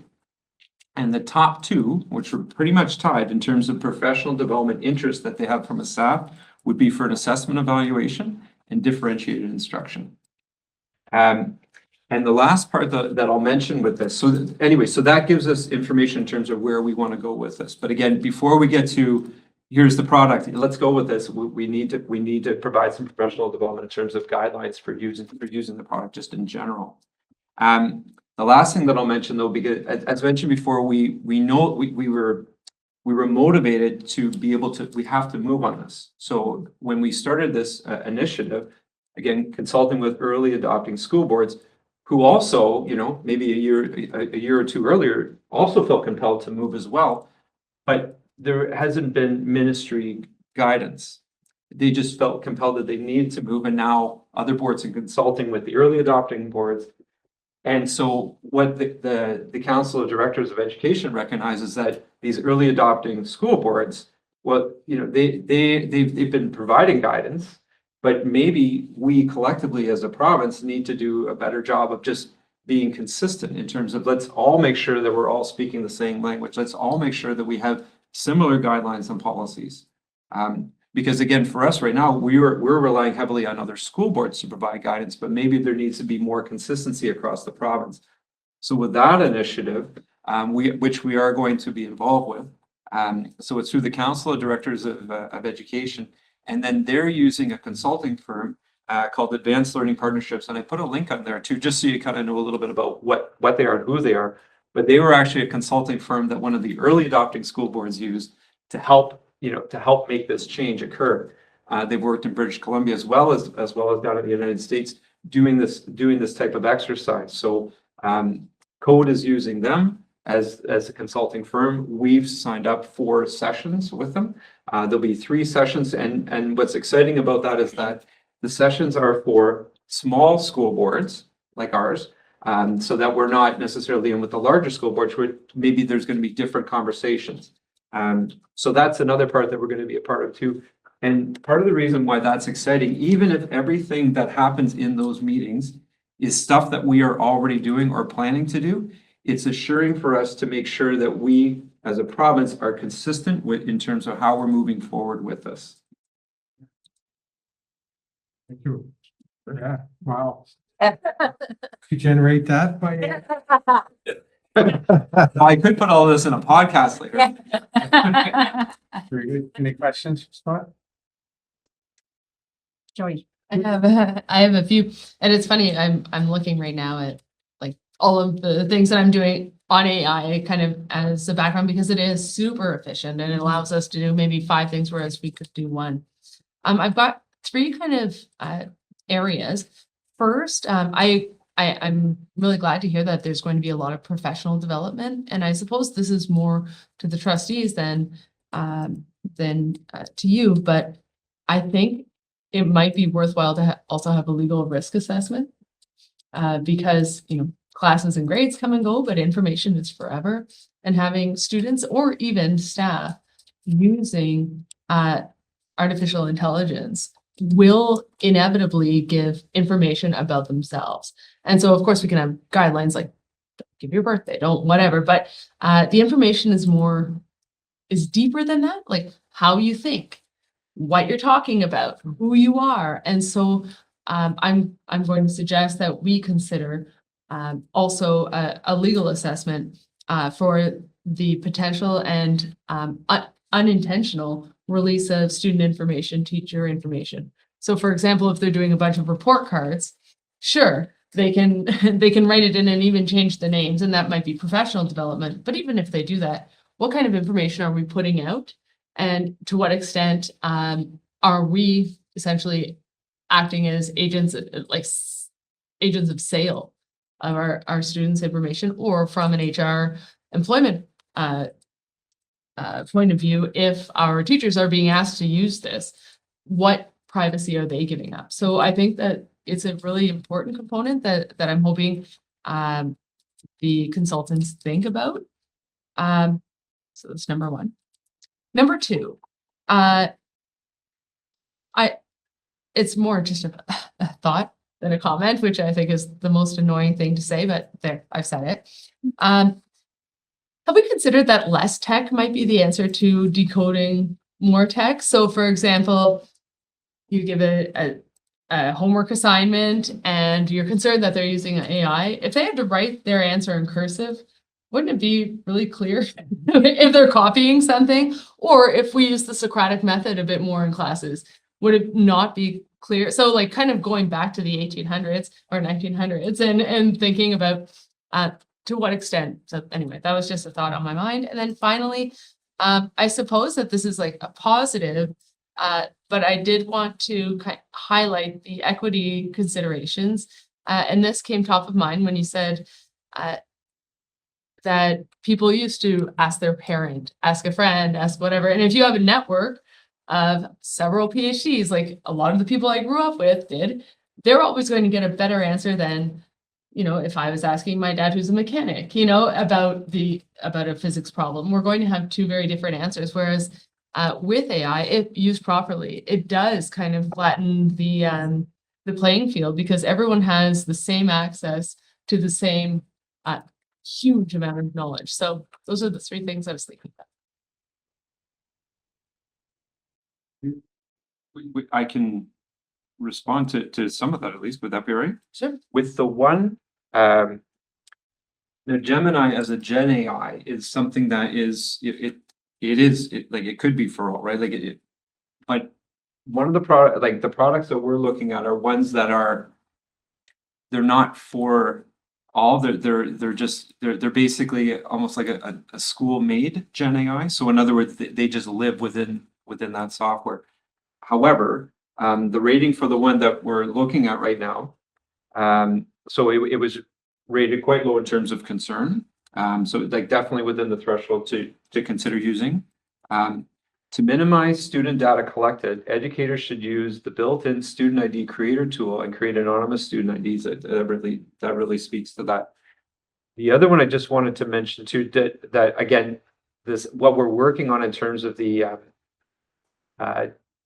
AI guidance for classrooms, that like a few things in there that we would actually have. And again, this is not just our work, this is work that we've researched, but the scale levels and descriptions, which would include like, you know, level 1 would mean absolutely no AI. Like in other words, the expectations that are required here should not include anything to do with AI. And a 5 would be, you know, full AI, meaning that this is not hinder or this is not create a cloud or confusion in terms of student expectation or learning. But all of that is couched within the language that this is based on the educator's readiness. If they are not ready at all, you know, then the short answer is they're not using it.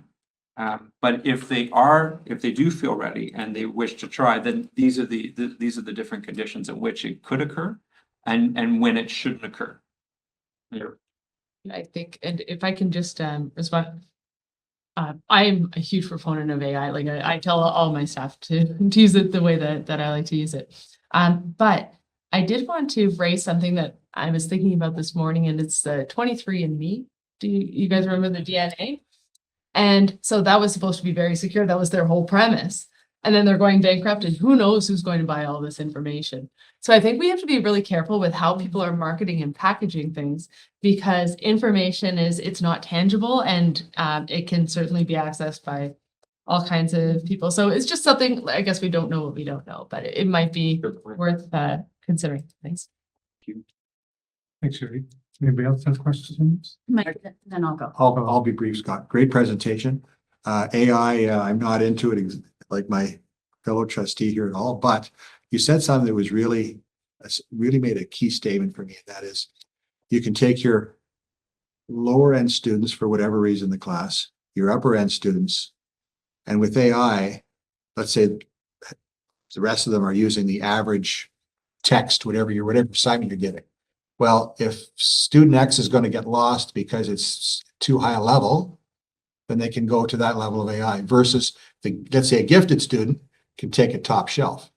So I think that's that's one of the real positives I see about AI, who's someone who doesn't know a whole lot about it, that it can keep people in the loop, students in the loop, and keep them interested and captivated about whatever they're doing, because they may just get to that, and a teacher that knows it would just say, you know, whatever level you're comfortable with the AI component of this section, please utilize it. So therefore, they don't feel that student doesn't feel compelled to be forced to use it at the typical level. Mm-hmm. Maybe the teacher's teaching to the average, whatever they think. So I really like that. I just think that that's a really powerful statement that you threw in there, that someone like me doesn't know much about AI feels that it could be just a great teaching tool for someone who's going to use that appropriately.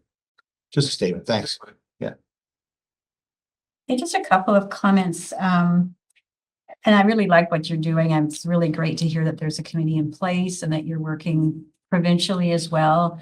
I did wonder, and I'm assuming you probably have too, is reached out to other provinces. I'm assuming that the provincial group probably is reaching out to other provinces because everybody will be wandering down this same road, right? And kind of making sure that we're doing the right things and putting the right policies in place and encouraging the use of it in the positive way, but also being alert to the negative way. So the provincial piece or the other provinces, I wondered about that.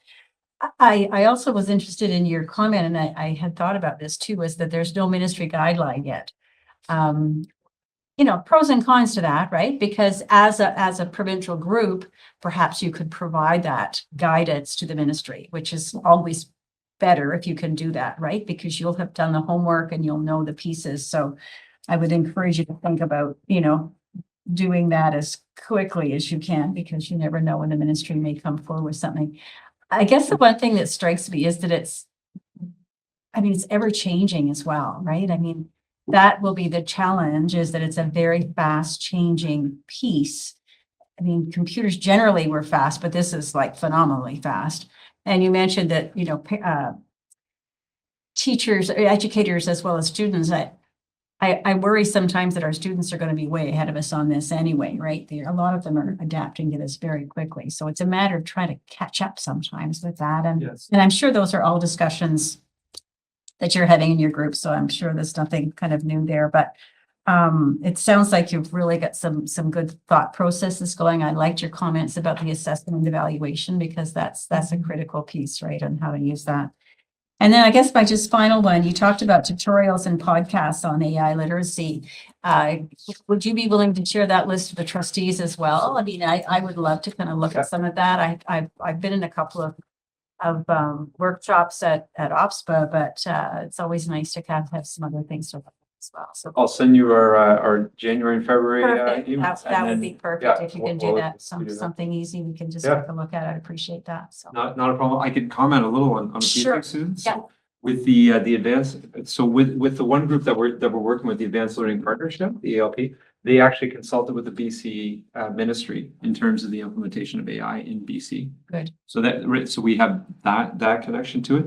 And with the one thing I was thinking though, with the students in terms of their level of competency, and not that I've talked to a lot of school boards, but only 2 school boards that I've talked to that are either at around the same level as us, or maybe they're moving in a different direction. But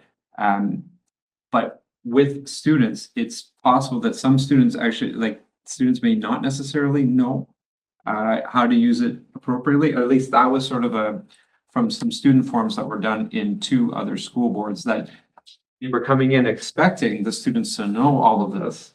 And did it. they were kind of surprised that, well, actually, we might know, we meaning that the AI committees for 2 different school boards, I think we know more than these kids do. Interesting. So that was interesting. Having said that though, that would be a next step too. We're talking about a staff focus right now, but eventually having student forums where we can actually go to the schools and get feedback and find out where kids are at with that. Yeah, very good. Excellent. Thank you for your presentation. Thank you. Yes, Judy. One more thing that raised for me when we talked about students being more confident or less confident or using it in different ways. And it's a small anecdote actually from last night. I was working on ChatGPT, and the way that it communicates is that it's designed to be helpful. So it learns the way that you communicate, and it communicates back with you. So like I've got a dry, kind of dark sense of humor. All of a sudden it was like throwing in jokes and things like that, right? And I was asking like, okay. And so I asked it about itself, saying like, how is it that you learn? And, it responded to me in a way that it was like I was talking to someone. And at one point I went to write something and I thought, what's it going to think of me? And then I went, and that's it. These parasocial relationships can have their podcast, like from the New York Times, like a very credible podcast about the issues. And I think like I'm a 41-year-old woman who's like at least relatively emotionally stable. But I think like a teenager who's doing this, like I think that there are also some safety issues that even when I was just talking with you, I didn't even think about it until you mentioned it, Trustee Humphrey, that, you know, we're learning, but it's generating faster than us, and we also have to think about, I think, emotions, which we rarely think about when we're talking about tech. So anyway, I'm not in a relationship with ChatGPT. Yes, not yet. Yes. Thank you. Okay, thank you. Leave it on that. All right, next on the agenda is, we're going to have to go into closed session, so subject matter set out in the Education Act. So I need a motion to go into close. Sure. Susan, thank you. And a seconder. Thanks, Jody.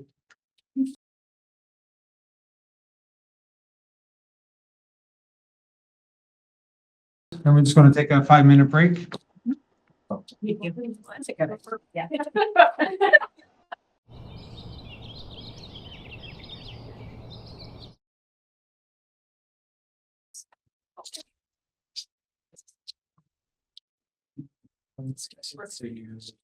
All right. So next on the agenda is the director's monthly report. Thank you, Chair. The director's report is in your agenda, the link. I'm not going to go, it's a fairly long report. I won't go into every item in detail. I'll just make some highlights. Just wanted to commend Arm Prior District High School. We received a wonderful letter from the Canadian Cancer Society about their Relay for Life fundraising that they've been doing. They raised a total of $24,000 to support cancer research, and we wanted to highlight that with you. March break skates. This is the second year, I believe, that the RCDSB sponsors free public skating during March break. We were able to secure time slots in 10 different arenas across Renfrew County, which was wonderful. And we do hope that the families took advantage of that opportunity. Strategic planning. I'll go into more depth on this one because it definitely connects to your roles. As you know, the consultations are underway. So far we had consultations with yourselves and exec, and then student leaders last Tuesday, March 18th. And that included students from the Indigenous Student Forum and the student senators, which includes our student trustees. And then also last Wednesday, we had the consultation with the leadership team, which includes principals, vice principals, and senior managers. And so every time we do a consultation, we debrief, we learn and reflect, and then make some small changes to improve for the next one. And so we have 2 families of schools consultations this week. Tomorrow, we're in Pembroke at Fellows. And so we have the student consultation in the morning, community partners in the afternoon, and families in the evening. And then followed by Renfrew on this Thursday. And then next week, we have exec will be facilitating the same type of consultation with union presidents on Monday. And then we are in Madawaska Valley next week as well. And then we have subsequent dates for the other families of schools. Again, that document is a live version of the document. It's always being updated with more details. So thank you to the trustees who have signed up and confirmed their attendance at the various consultations. We are opening and closing each session with you welcoming the participants, and then also thanking them for their attendance and their participation. And we're really looking forward to getting all of that feedback and collating it and looking for themes. Also looking forward to launching the survey in May, which will be our second approach to getting feedback from students, staff, families, and community partners. Thank you. And I'll keep going and then I'll pause, see if you have any questions. Wanted to highlight for the group that a few of us made presentations to County Council in the City of Pembroke. And so Chair Boland and I presented to the County of Renfrew, and then Superintendents Poirier and Barnes and Chair Boland presented to the city. The presentations are linked. Lots of good questions at both presentations, a high level of engagement from the audience. And it was perfect timing because we were able to promote our strategic plan consultations. And we have had people from both those groups sign up for consultations. We wanted to highlight a partnership that the Lions Club out of Killaloe is taking the lead with. They approached Killaloe Public School and wanted to work in partnership with them to implement a vision screening program, starting with Killaloe Public. But now they are wanting to support every school in Renfrew County with vision screening for all students. And then they are also providing resources for vision eyewear for children. And so it's just a wonderful example of the support that we receive from community partners. We wanted to highlight that we have a virtual family speaker series coming up in May. May is Mental Health Month. And in consultation with the Parent Involvement Committee, the mental health team is organizing a parent speaker series. It's all connected to student engagement and well-being, which has been one of our main priorities this year, connected to our student achievement plan. And so we have a variety of different topics related to student mental health and well-being. They're listed here, the benefits of outdoor play. It'll be Jill Bienenstock presenting for that one. How to develop children's executive functioning skills. That has been a school improvement plan focus area in some schools. So we will have an expert presenting on that. How to support children's attendance at school and the impacts of social media on children and youth's mental health. And that will be Dr. Tracy Varencourt from Ottawa U, who had presented at CODE in the summer. And she's going to be sharing information with families about the impacts of social media. So we will, once the mental health team is working with Connor on a campaign. Once we have it all prepped, we will send it to all trustees, and you're welcome to join any of those sessions as well. Questions, issues related to equity of access. I know that at our last meeting, we had a discussion about equity of access and a variety of different topics that connect to that. And some of the questions and concerns raised have been around fees that we charge families for either classroom materials and or field trips or athletic fees, for example. So we are going to delve into that and bring some reports back that show where we are with this and where Executive Council thinks we need to go. I wanted to highlight one example of a decision that Executive Council made last spring. You know, traditionally, many schools, not just in Renfrew County, but many different schools have traditionally had what I would call voluntary lists of school supplies that families receive at the end of June. And many of them have done some shopping for school supplies, and then the students bring those in. We wanted to eliminate those shopping lists entirely. And so last year we made a decision at budget time to infuse an additional $60,000 into elementary school budgets so that we could just eliminate the lists. You know, for grades 7 and 8, there are some things that students might bring with them to school to help them get ready for high school. But certainly for K to 6, we've completely eliminated the need for any student to bring any school supplies to school.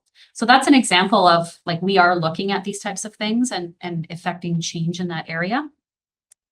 There's also been some questions about international excursions and cooperative education recently. And I know it's been ongoing conversations. And so I wanted to speak to co-op, for example, transportation for co-op. We live in a rural area. And, you know, I come from a school board that spanned 500 kilometers from one end to the other. This one might be around 300. So I think it's kind of small, but it still presents some challenges from a transportation perspective. And so we have staff who are working tirelessly to break down as many barriers as possible for students. And so, for example, this semester 2 in Pembroke, we are piloting some transportation options for students to get to co-op placements. So we actually, our co-terminus board owns one bus, their own bus. We are kind of renting the bus and making use of that bus to transport students to and from co-op. So we're piloting that. We also, at the same time, the city of Pembroke just announced like a transit program.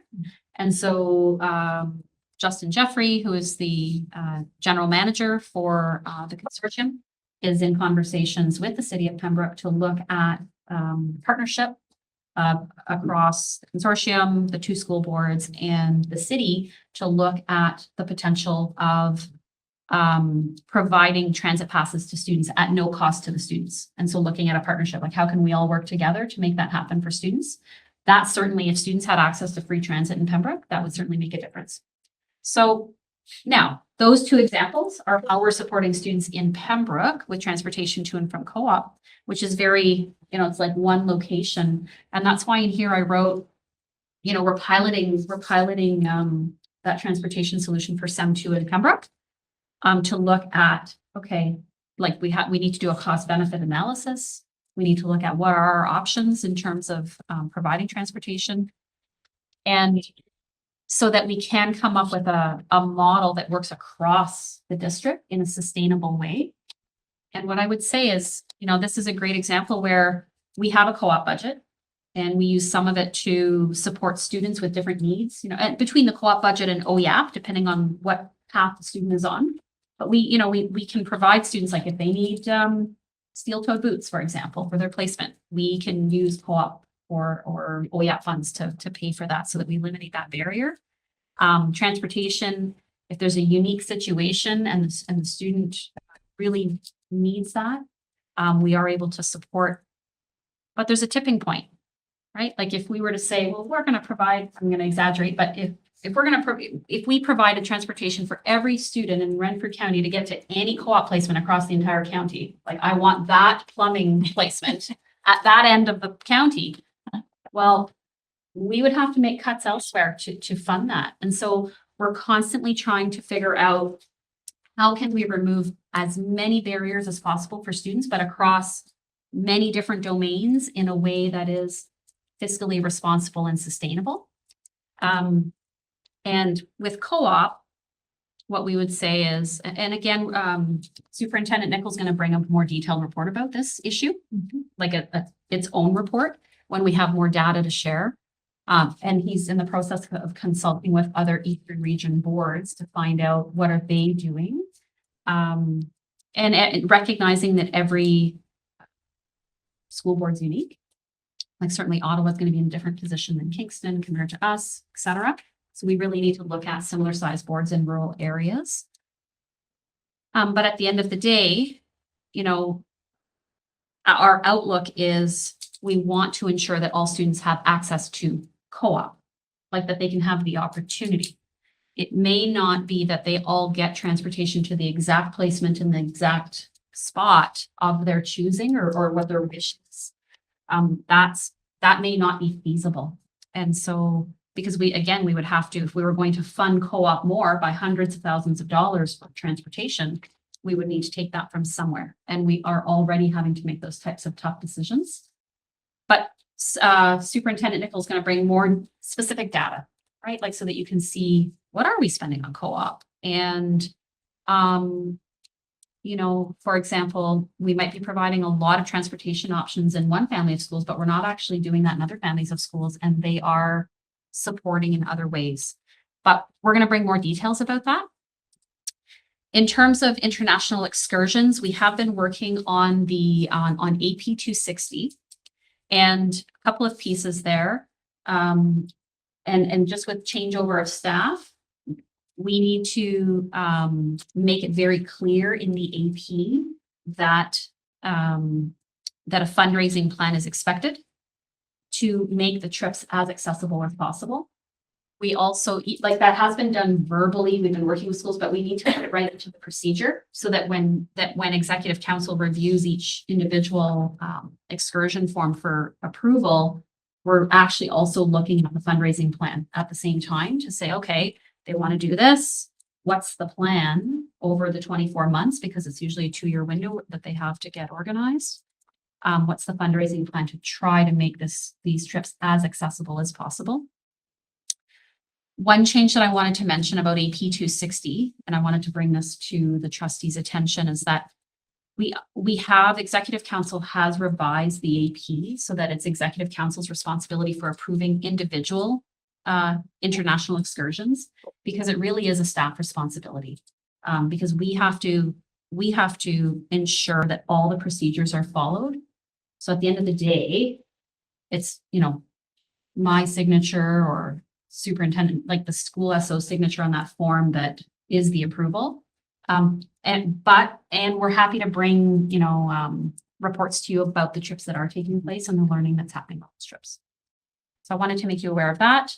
And the final item here is an IEP resource guide for parents that the Specialized Services Department has created and shared with schools and done some training around. So that's there for your perusal as well. So lots of details in this report. Just wanted to give you lots of little updates that don't necessarily require a full report at this time. Thank you. Any questions? Kristen? I've got just a couple of, well, one comment and one question.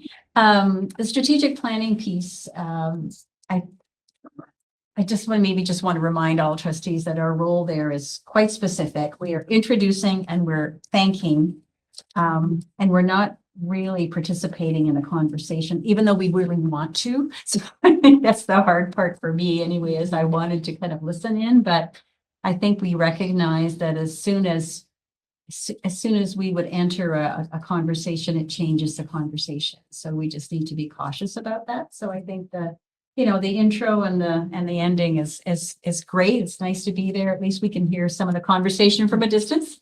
And we're definitely looking forward to reading all of the comments as it gets pulled together. So it's great that so many of us can be at many of them. And then my other question would be just around the speaker series that you mentioned, Kristen. Yes. The virtual family speaker series. Will these also be open kind of to the general public, or is it going to be only available to families and trustees in our CDSB, or is it broader than that? That's a good question. I will check with Superintendent Smith to see what her team was thinking. Okay. Like just thinking off the top of my head, I don't see why we wouldn't be able to promote beyond. I'm just thinking the Indigenous Speaker Series, certainly we had, that was open to kind of everybody, right? And I know I promoted it to a number of friends of mine, and there may be several interested in this as well. So we can just maybe clarify that. Yeah, we will. And I was also jogged my memory that we definitely want to promote this with the ECE program at Algonquin and with all of the childcare providers that we have partnerships with as well. You know, and then they can promote it with their employees and families as well. And we will promote it with our staff, even though these sessions will be in the evening and they're geared towards families. I know some staff will want to listen in and receive the information as well. Yeah, that's great. That's good. Thanks. Thank you. Any other questions? Judy? I had two questions. One, of course, about equity, but before that, for the strategic planning, how were the numbers? And like, is this an okay forum to ask about? Okay, yeah. Yep. So so at the leadership team meeting, we debriefed with the team and talked about how they could help us with recruitment and promotion. Sent them a pretty detailed email Monday morning with the tools that they would need to promote on social media through email. We also talked about like if all of us called 5 people and invited them, we would get a greater turnout. I've also been promoting at school council meetings. So I was at McNabb last night, 7 families or parents, and they were very engaged. And I expect some of them will attend at the Earnprior session. So I would say the 2 that are happening this week, right now, we only have like about, I think it's around 8 community partners signed up. Families, we don't know, right? Because there's no RSVP required. We're hoping that with the support of our school administrators because they said to us, if you send another email from the board, it's not really going to have that big of an impact. But if we send it to our families, they read our emails. That's what they said. And so, and thank you for your honesty. And so they offered to send an email to promote. And I know even last night at McNabb's school council meeting, Principal Dom did an amazing job promoting and encouraging the parents that were there to attend.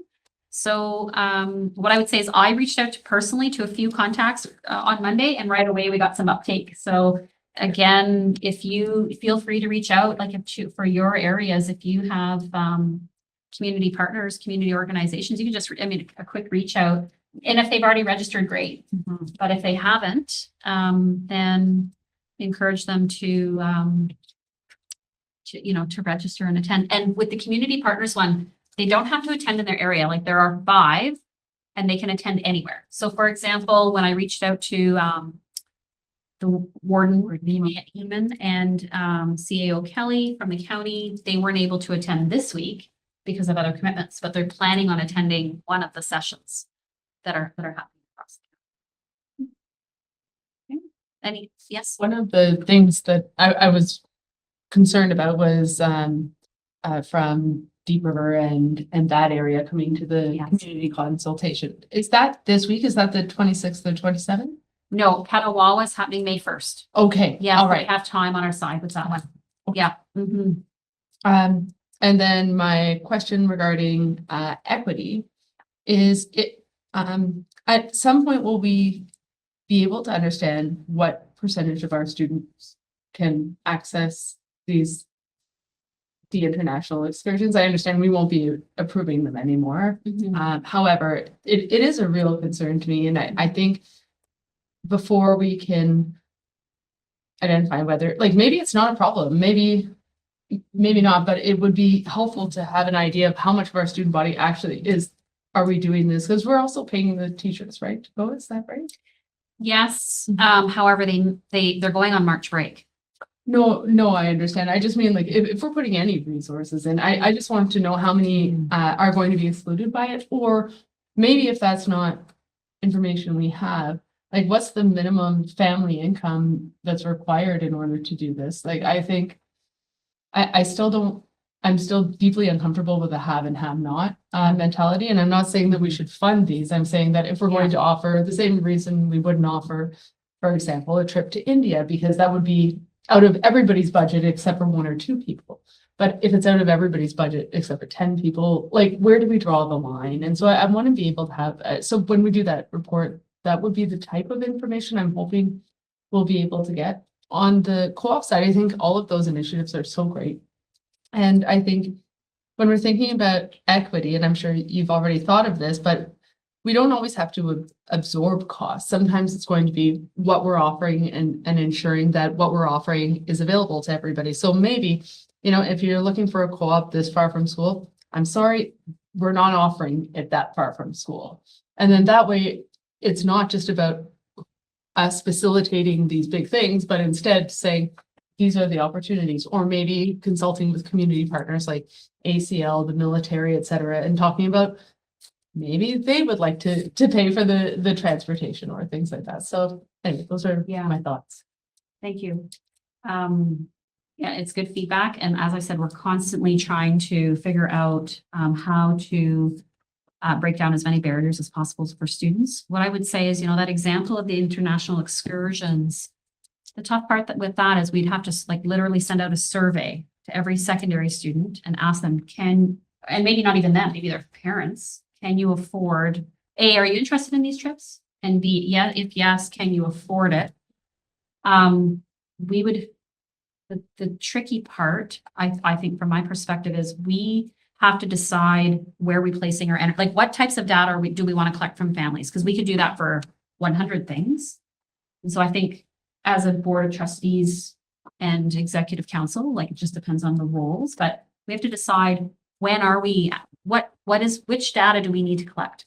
And is this the data we want to collect from families? So for example, we have a school climate survey that's going to go out in the spring. We have the strat plan survey that's going out in the spring to both groups.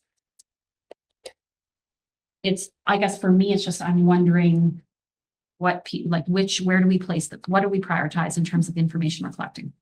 Right. And I think another way to look at it is what are we prioritizing in terms of making sure it happens? So again, with this trip, if it's going to require all of these things to make sure it's equitable, should we be offering it as a public board? Another way to look at the data would be to just on any trip, determine what income a family would need. And then we can just look at the Renfrew County stats and say, this is the number of people in Renfrew County who would be excluded by this. And so I just think that saying, oh, sometimes people can't afford things, and let me go back. I think instead of saying we can't break down all the barriers, I think we have to be cautious when we're creating them. And that's what I think these trips do. Just want to add to that. So, when you talked about, what price point, are you looking at our wage, right? So I just know, one of the, students in Pembroke, they got to go on a, trip to Toronto. Like he fundraised, within the school, they fundraised, and then he worked to get that, right?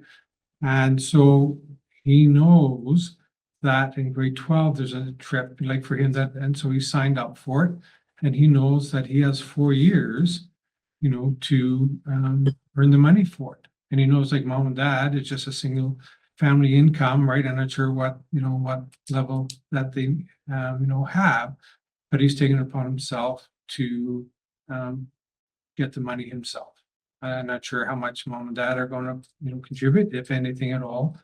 But, I think for some of these things, if there's a will, there's a way, that, this person is trying more or less on his own to get to that trip. And I hate to, tell him that, no, you're not going because everybody in Pembroke can't go.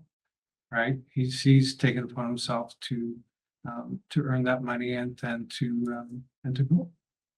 I don't know that if there's a will, there's a way, will allow the majority of our students to be able to afford both this trip and post-secondary education. Like, I think, what were we at, $4,000 or $5,000? Like, I think that's first year university, and there are many kids who can't go to university because they can't afford first year. And so if they're fundraising, that money's probably going to university, and it should. I don't think we should be discouraging kids from paying for university so they can go on a trip with their peers. And I think a trip to Toronto is much more manageable, I think, for most people than a trip to, it's like a week-long trip to Italy. So I guess I disagree. I disagree with the premise of that anyone can go on these trips. I think that, well, I think if we want to say that, we need to have the stats to back it up, and I don't think we have those. And I think otherwise we're just in this hypothetical loop.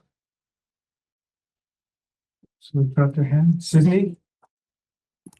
Yes. I know personally, I went on one of the excursions, like last year, and it was great, and it was definitely expensive. But then I also know another student who went on a trip the year before me, and she worked hard for a scholarship from EF, and she didn't have to pay a dime. So I think there's definitely other opportunities, like for students who don't have the money to go on the trips. Like, they have ways that they could potentially go on the trips. Thank you. All right, so next on the agenda is the some committee reports, and first is SEAC. Mike? Thank you. Special Education Advisory Committee met on February 26, 2025. And you've read the report. It's been in the minutes of the board meeting. I just wanted to mention two things. And that is, I thought it was very proactive of Superintendent Barnes to do who presented and guided a conversation to SEAC regarding the budget consultation. And I think in the times that we're living in, it probably helps some of our community partners maybe understand at another level that process. The other thing I wanted to mention is our chair of that committee brought forward a suggestion SEAC meetings time change to 3 p.m. where they were later before, and that was agreed upon. And they gave a rationale to why that was important. As an example, staff that come and do presentations, it was much more suited to. That would be an example. I had to leave early that meeting, but Chair Humphreys was there, and I think that was the thrust of it. And I guess my only question, I wasn't there to ask, but I conferred with Susan, and that is, it's really at no cost that I'm aware of to our board. It's just more of a convenience thing if people are going out of their way to do that. Those are just the, actually, there's one more thing, and that is, I just wanted to bring up the highlight that through the PMFRC that we have very, very heavy deployment to over 2,200 families. There's going to be at least one spouse, one family member that's going to be going overseas. She said, she just mentioned that it's going to be quite a burden for their staff that are left. And just to be us aware as a group that that particular family of schools is sort of going to be really in flux there, because those are very, very high numbers from what she said as compared to the past. So just to be aware of that. There was no recommendations made. And at this time, I'd like to move that, if there are no questions, I'd like to move that we receive this report. Thank you. I need a seconder for that. Thanks, Susan. Any other discussion? Can I just make an additional comment? I just wanted to follow up Mike's comments about the change of time. And certainly it, you know, it may help staff as well, but there was certainly very clear that staff were very clear that they would do whatever, right? It didn't really matter to them. So it was important that our community partners and parents that it worked for them. And I think the majority felt it would be better to have a little bit earlier rather than perhaps running into a dinner time situation with families, et cetera. So I think the idea of changing it is maybe a bit of a pilot. It can always be revisited, but I just wanted to be clear that staff were very well to whatever worked for the majority of the people around the tables. And just one last thing, before it was passed, it was presented prior to that, a month or two. And my suggestion was we just take it and think about it, because we sort of what's going on here. So, you know, talk it over, and that was done. So finally, when it did come, it was passed. Thank you. All in favor? That's passed. Next is the cell meeting, and I believe Christina is going to do the March 4th report. Oh, I am? Okay. You know what? Maybe not. I think there was 4 that day, back to back. Scott's gonna have to help me. March 4th. I'm looking into it right now. Thank you. No problem. I'm sorry, guys. I'm working on it. This reporting thing is hard. But there was 4 I believe it was 4. They're always really great meetings, and I deeply appreciate when the students especially show up. I think we had this discussion at the last board meeting too, that the SAL meetings, cell meetings are very well done.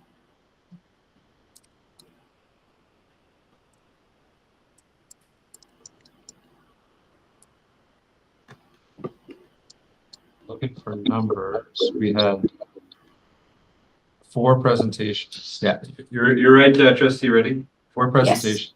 Yeah. Yes, and yeah, they were back to back and all went well as far as I'm concerned. So I don't know what else I'm supposed to say about SAL, sorry. Oh, that's good. So you moved the receipt of your report? I do. All right, seconder. Thanks, Susan. Any discussion on that one? All in favor? Thanks, that's passed. And then the next one, cell meeting was on March 20th, 2025, and Kim? Yeah, it was actually today. So we met March 25th, 2025, and did 3 cell meetings. And I move that the board receive this report. Thanks, Kim. Second, Mike, any discussion? All in favor? That's passed. The next is the community of the whole open session. Susan. Committee of the whole met on open session on March the 4th, 2025, and there were 2 agenda items that we discussed in open session. One was a supervised alternative learning or CEL updates, again, just to give us a sense of numbers and how things are going with that. And then secondly, we had a presentation on some special education data, just to give us a sense of what kinds of things are happening in our district, with some numbers attached to them, which is always very helpful to kind of get our heads around this, particularly as we start moving into budget time as well. So there were no recommendations made, so I move the receipt of this report. Thank you. You have a seconder. Thanks, Mike. Any discussion? All in favor? That's passed. Next would be the policy review. Susan. That would be me. Thanks, Chair Boland. You will have received a revised version of what we're calling policy 25 with regards to electronic participation in board and committee of the whole meetings.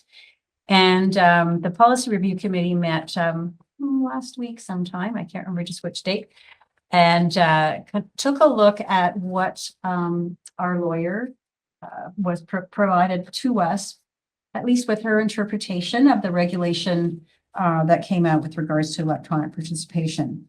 So we took her recommendations. She did actually provide us with a draft policy, which we reviewed and made some subtle changes to, but is basically what was in your package. And so I am just looking for approval on for this policy to be put into our policy group. I guess the only two things I would just highlight would be on number 6.3 and 6.5. So 6.3 talks about prolonged absences. So if a member of the board is absent from 3 consecutive regular meetings of the board, the member is deemed to have vacated the seat on the board unless it's been authorized by the board resolution entered into the minutes. And that is a different piece around that in number 6.5 talks about vacancy by disqualification. So there are some other reasons around that as well. And so it's not really very clear, to be honest, but I think the bottom line on this one is if you do wish to come in electronically, you do need to get permission really from the chair, and it has to be based on one of those 5 areas that the ministry has outlined. Their ultimate goal is they would really like to see people being physically present at a meeting. And so this is how they're trying to kind of manage that. But you can do it electronically if you can base your request on those items. But also keeping in mind that the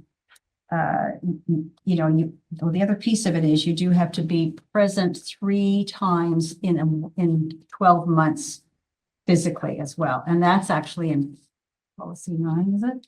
I'm getting confused now with each of those. I think that's in policy 9 that talks about the 3 times physically. And the other piece of that is if you do miss 3 consecutive, that's an issue as well, unless it's been approved by the board. So that's a little bit muddy, I know, but I really appreciate the input that we had from our lawyer to clarify. And I think, if you've taken a minute to take a look at this policy, our comfort level is quite a bit higher with this one than it was with how it was developed previously. So with that, I would recommend, I do have a recommendation that the Renfrew County District School Board adopt policy 25, electronic participation in board and committee of the whole meetings as presented by the policy review committee. Thank you, Susan. So it's moved by Susan. Need a seconder? Thanks, Judy. Any more discussion on this policy? Just want to say one thing.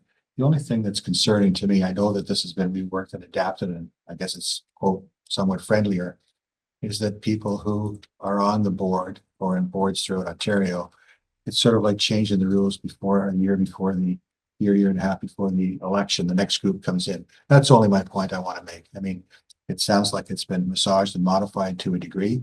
And I do think with our particular board, I think that this cooperative venture that we have quite good, but I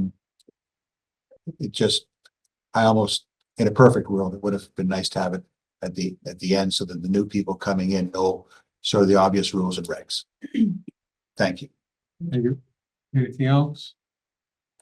Again, thank you for redoing this, right? All the hard work you Yes. committee have put in.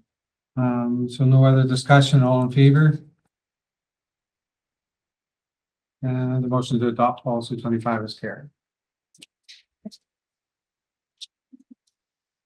Anything next on some committees is ALTSPA, so I'm not sure if Susan and or Carthy have anything to say.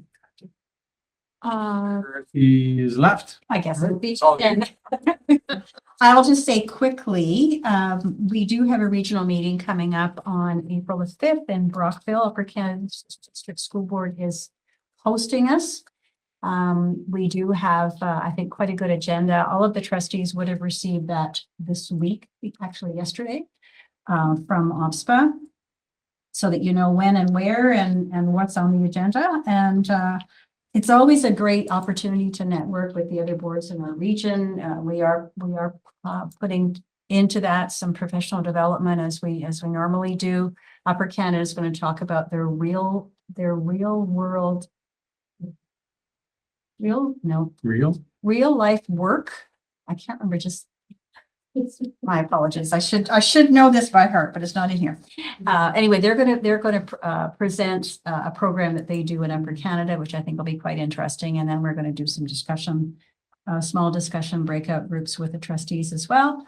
There will be updates from each of the board of the region. There are 5 of us, and then of course OPSPA has some questions and comments and is looking for some input on a variety of topics as well. So it's going to be a really good day. And so, yeah, I would encourage all trustees, if possible, to make the trip to Brockville. That's it. Thank you. Next is the chair's report. So, as already been talked about, we have a few busy months ahead of us. First, we will begin the process, as we already talked about, looking for a new representative to fill Dave Dobson's position as trustee for Whitewater Region, Adamson and Bromley. Also, we're currently collecting responses for the director's performance appraisal. You should have had a call from Lisa Waltz asking about our director's performance. Lisa will be collecting this information, filing the results. And we're now in the middle of collecting information for our strategic plan. We've already heard this. I'm just repeating what Kristen said. So we've had 3 in-house sessions already. And tomorrow we will begin our community consultations starting in Pembroke. On February 26th, we gave a presentation to the County of Renfrew Council about our board and the ways we can collaborate to help our students. And then last Tuesday, March 18th, we attended a meeting with Pembroke City Council. So Kristen already mentioned, the team that was there giving the presentation, but also thanks to Mike and Carthy who came for support in the back there. So it was nice to have them. And we talked about for 45 minutes with the presentation and answering questions. And as Kristen said, same with the council meeting, it was very good, engaged questions. If anyone is interested in viewing these presentations, you can go to the council's respective websites and watch the meetings. But I know before Jacqueline even got home, go ahead, I don't want to tell your story. I just said I pulled in the driveway and my neighbor leaned out the window. I was like, yeah, I saw you on TV. So I texted everyone to say, in case you're wondering if people watch these. Like, yes, they do. I had two people as well come and said, yeah, we did it. Oh, The nice. team was, very well, professional. You did a good job. Oh, that's nice. It's nice to have that. It is. Yeah. Next would be the student trustees report. Perfect. Over this past month, Grace and I have been working hard with our student senators to promote the roles of student senate, student trustee, and of course the student trustee election through our RCDSB schools. We worked with Connor Bunn to create promotional posts for the RCDSB social media accounts and wrote morning announcements for each school, encouraging students to apply for the role of student trustee. Preparing for the election on April 3rd, we also held an informational session for our potential applicants on Thursday, March 27th, giving students more insight into our work and answering questions. We are very grateful to the team who organized the strategic plan consultation in Pembroke on March 18th. It was an amazing opportunity for our student senate and Indigenous student leaders to collaborate and get to know each other. The students had amazing attitudes and really insightful ideas. So Sydney and I are looking forward to the next set of student consultations, and we're really excited to see how student voice is incorporated into the RCDSB's future strategic plan. Thank you. Thank you. Any questions for Sydney or Grace? That's great. Awesome. Don't have any correspondence or any other business. Anybody have anything else? Want to add before I adjourn? Last chance. I require a mover and a second to adjourn the meeting. Kim, Susan, all in favor? Thank you, everybody. Perfect.